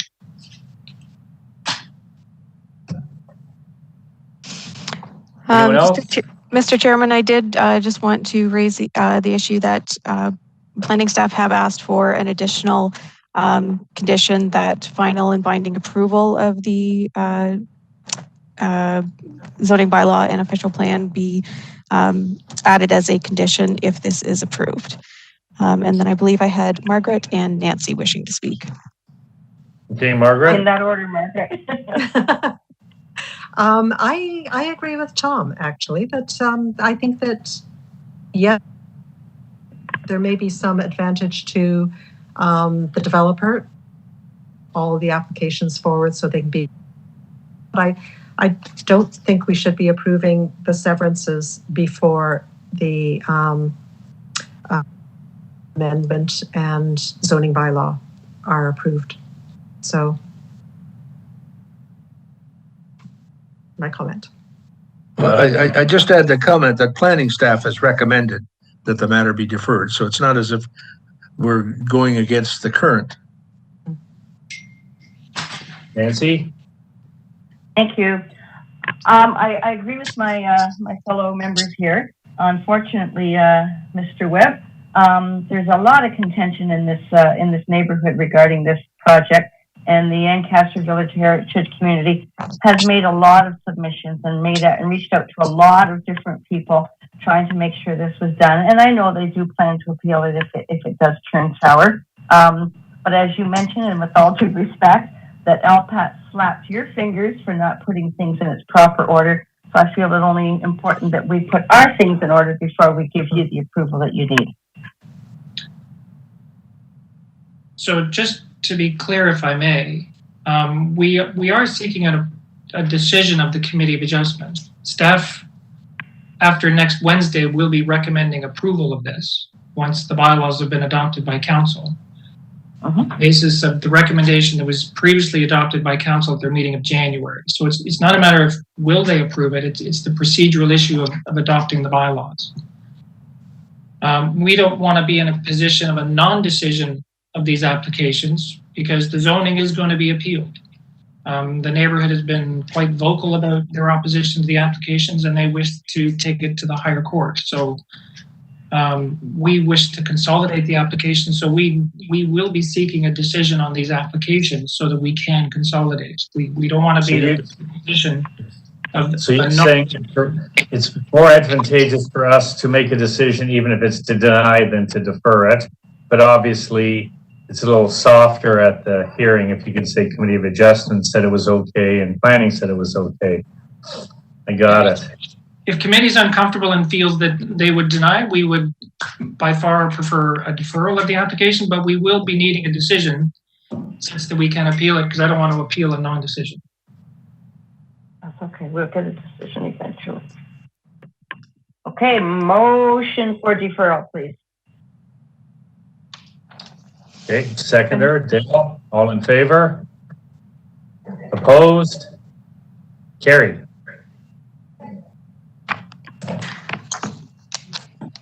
Thank you all. Have a good rest of your meeting. Yep, bye. Thank you.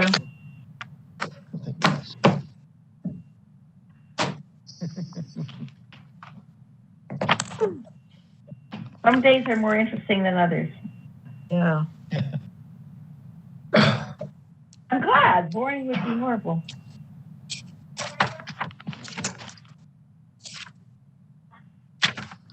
Okay, is this one a little easier?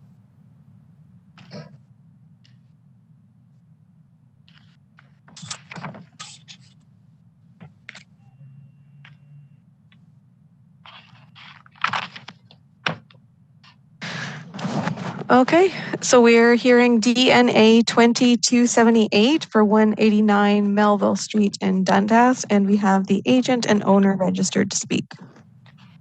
Okay, is Danielle there? Yep. And is Don Oakey there? I'm here. You related to L. Oakey? He was my father. Ah. I got my first license at the Automobile Club through him. Me too. Me too. Let's not bring nepotism into this. It's too early. Okay, comments seem pretty good. Does the committee have any questions or concerns? I shall move. I have Mel with a motion to approve. Okay, is there a seconder? And I have Vern. All in favor? Opposed? None? Carried. All right. All right. Thanks, gentlemen. Ladies, Okay, thank you. bye. Thanks. Does anyone else remember L. Oakey? Yep. Yes, I do. My driver's license too. Yeah, he ran the the Automobile Club out by the old Cathedral High School for like centuries. A million years. Yeah.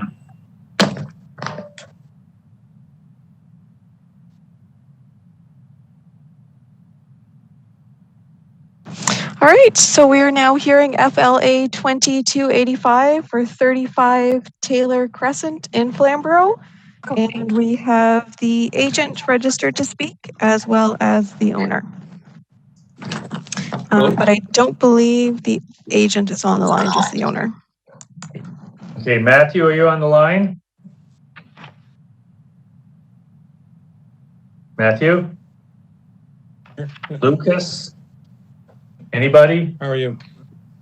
You there? No, it's just me. Who's me? Matthew's right there. Okay, I see Matthew. It's just me, yeah. Okay, are you prepared to talk on this or do you need your agent? Yep. No, I feel I can talk on Okay, it. you saw the comments. The staff's not in favor of variance 1. Yep. Although they're okay with variance 2 and 3. Is there anything you wish to say that might persuade us otherwise? Are you okay with those recommendations? The reason for variance 1 would be I like working on old trucks, older pickups and stuff like that. I'd like room to store a couple and still be able to work on a few at the same time. And neighbor across the road has a fair sized garage as well. I think he had to go through the same process from what I've heard. So, is there any other questions? Any questions from the committee? I have Nancy and Thomas and Vern. Nancy? I thought I saw Vern first, but I'll just be quick. I think the issue we have, sir, is that the accessory building has to be subordinate to the residence, and that's probably the issue. So I mean, size is probably that reason alone. I know you have a smaller house there, but that would be the concern. Okay. I guess. Maybe that's. Go I was ahead. going to say maybe the other two want to say something, and then if you want to wait. Yep, I can wait.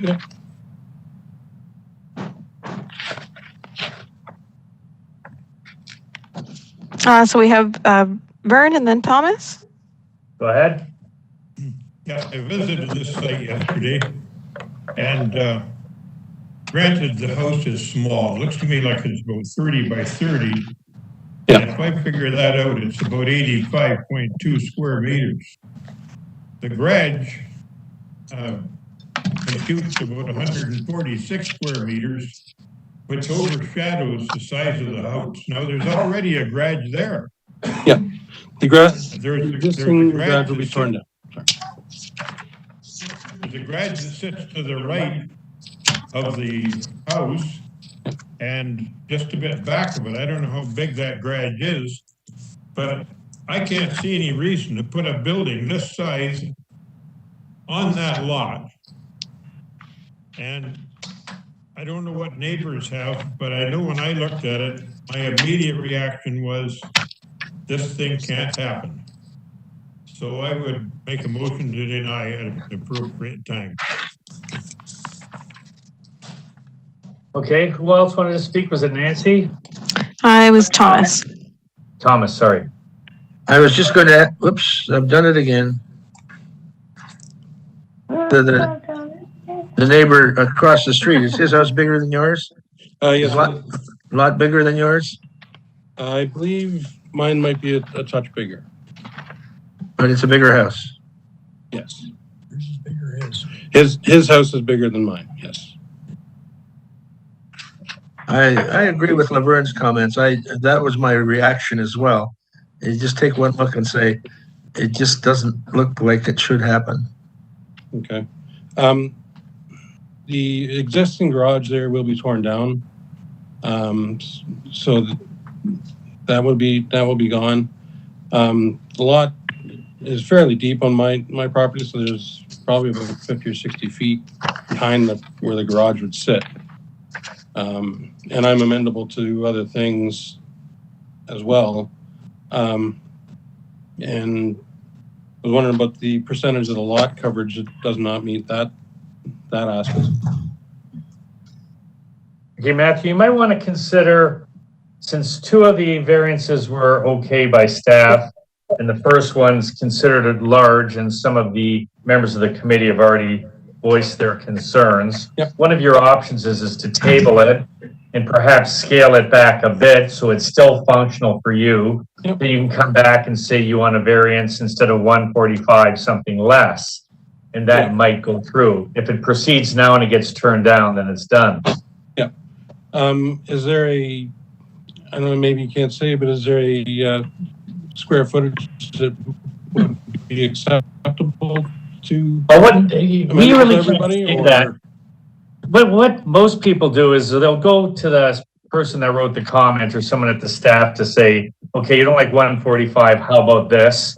And they might say yes or no. Even if they say no, if you come back and it's something less than what you've asked for, then perhaps the committee, notwithstanding the city might not still like it, we might be more amenable. Okay. But I can't say what the other people on the committee are saying, but based on what I've heard in my experience, that might be the prudent thing to do. And you can sort of massage it to a number that could be acceptable to us, if not necessarily to the city.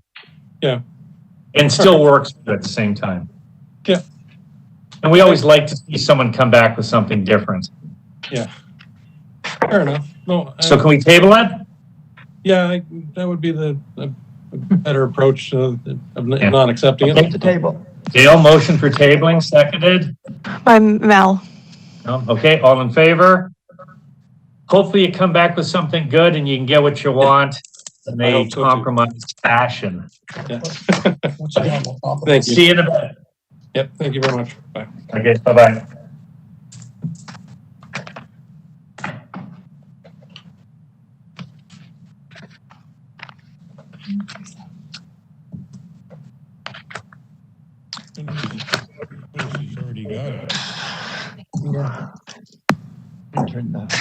Okay, and we are all set for the next one. We're hearing FLA 2276 and FLB 2096 for 44 Main Street North in Hamilton. We have the owners registered to speak, and we also have an interested party as well. Okay, who's here on behalf of the owners? Hello, Chairman and members of the committee. My name's Nino Nacarado. I live Okay. at 345 Main Street North in former town of Waterdown. And myself, my brother, and my father are the registered owners at 44 Main Street. Mm-hmm. Now you probably sorry. Go ahead. Sorry. I was just in light of staff asking it to be tabled. We thought maybe it would be in our best interest to also table it until we can receive their comments, and that would give us a better indication on how to move forward. There was some information that seemed to be vague that they requested.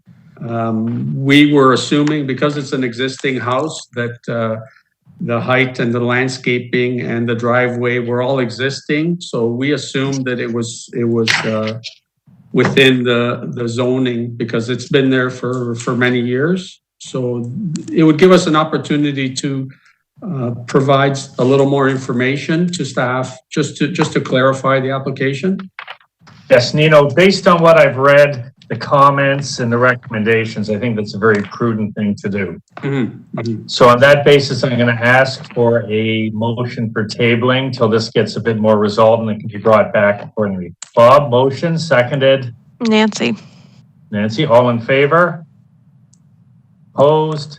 Carried. Okay, so get this sorted out a bit. Speak to whoever you have to speak to. The interested parties will also be notified, and hopefully something will come that's in a fashion that keeps everyone a little more happy. This hearing's adjourned. Thank you very much. Thank you.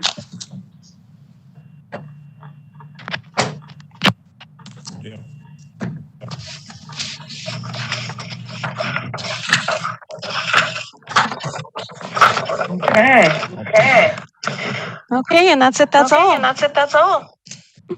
When's the next one? Is that how you say it? That's all? Next hearing. The next hearing is February 18th. 18th. Thank you very much. I gotta go. Bye. All right. Goodbye, everybody. Thank you. Goodbye.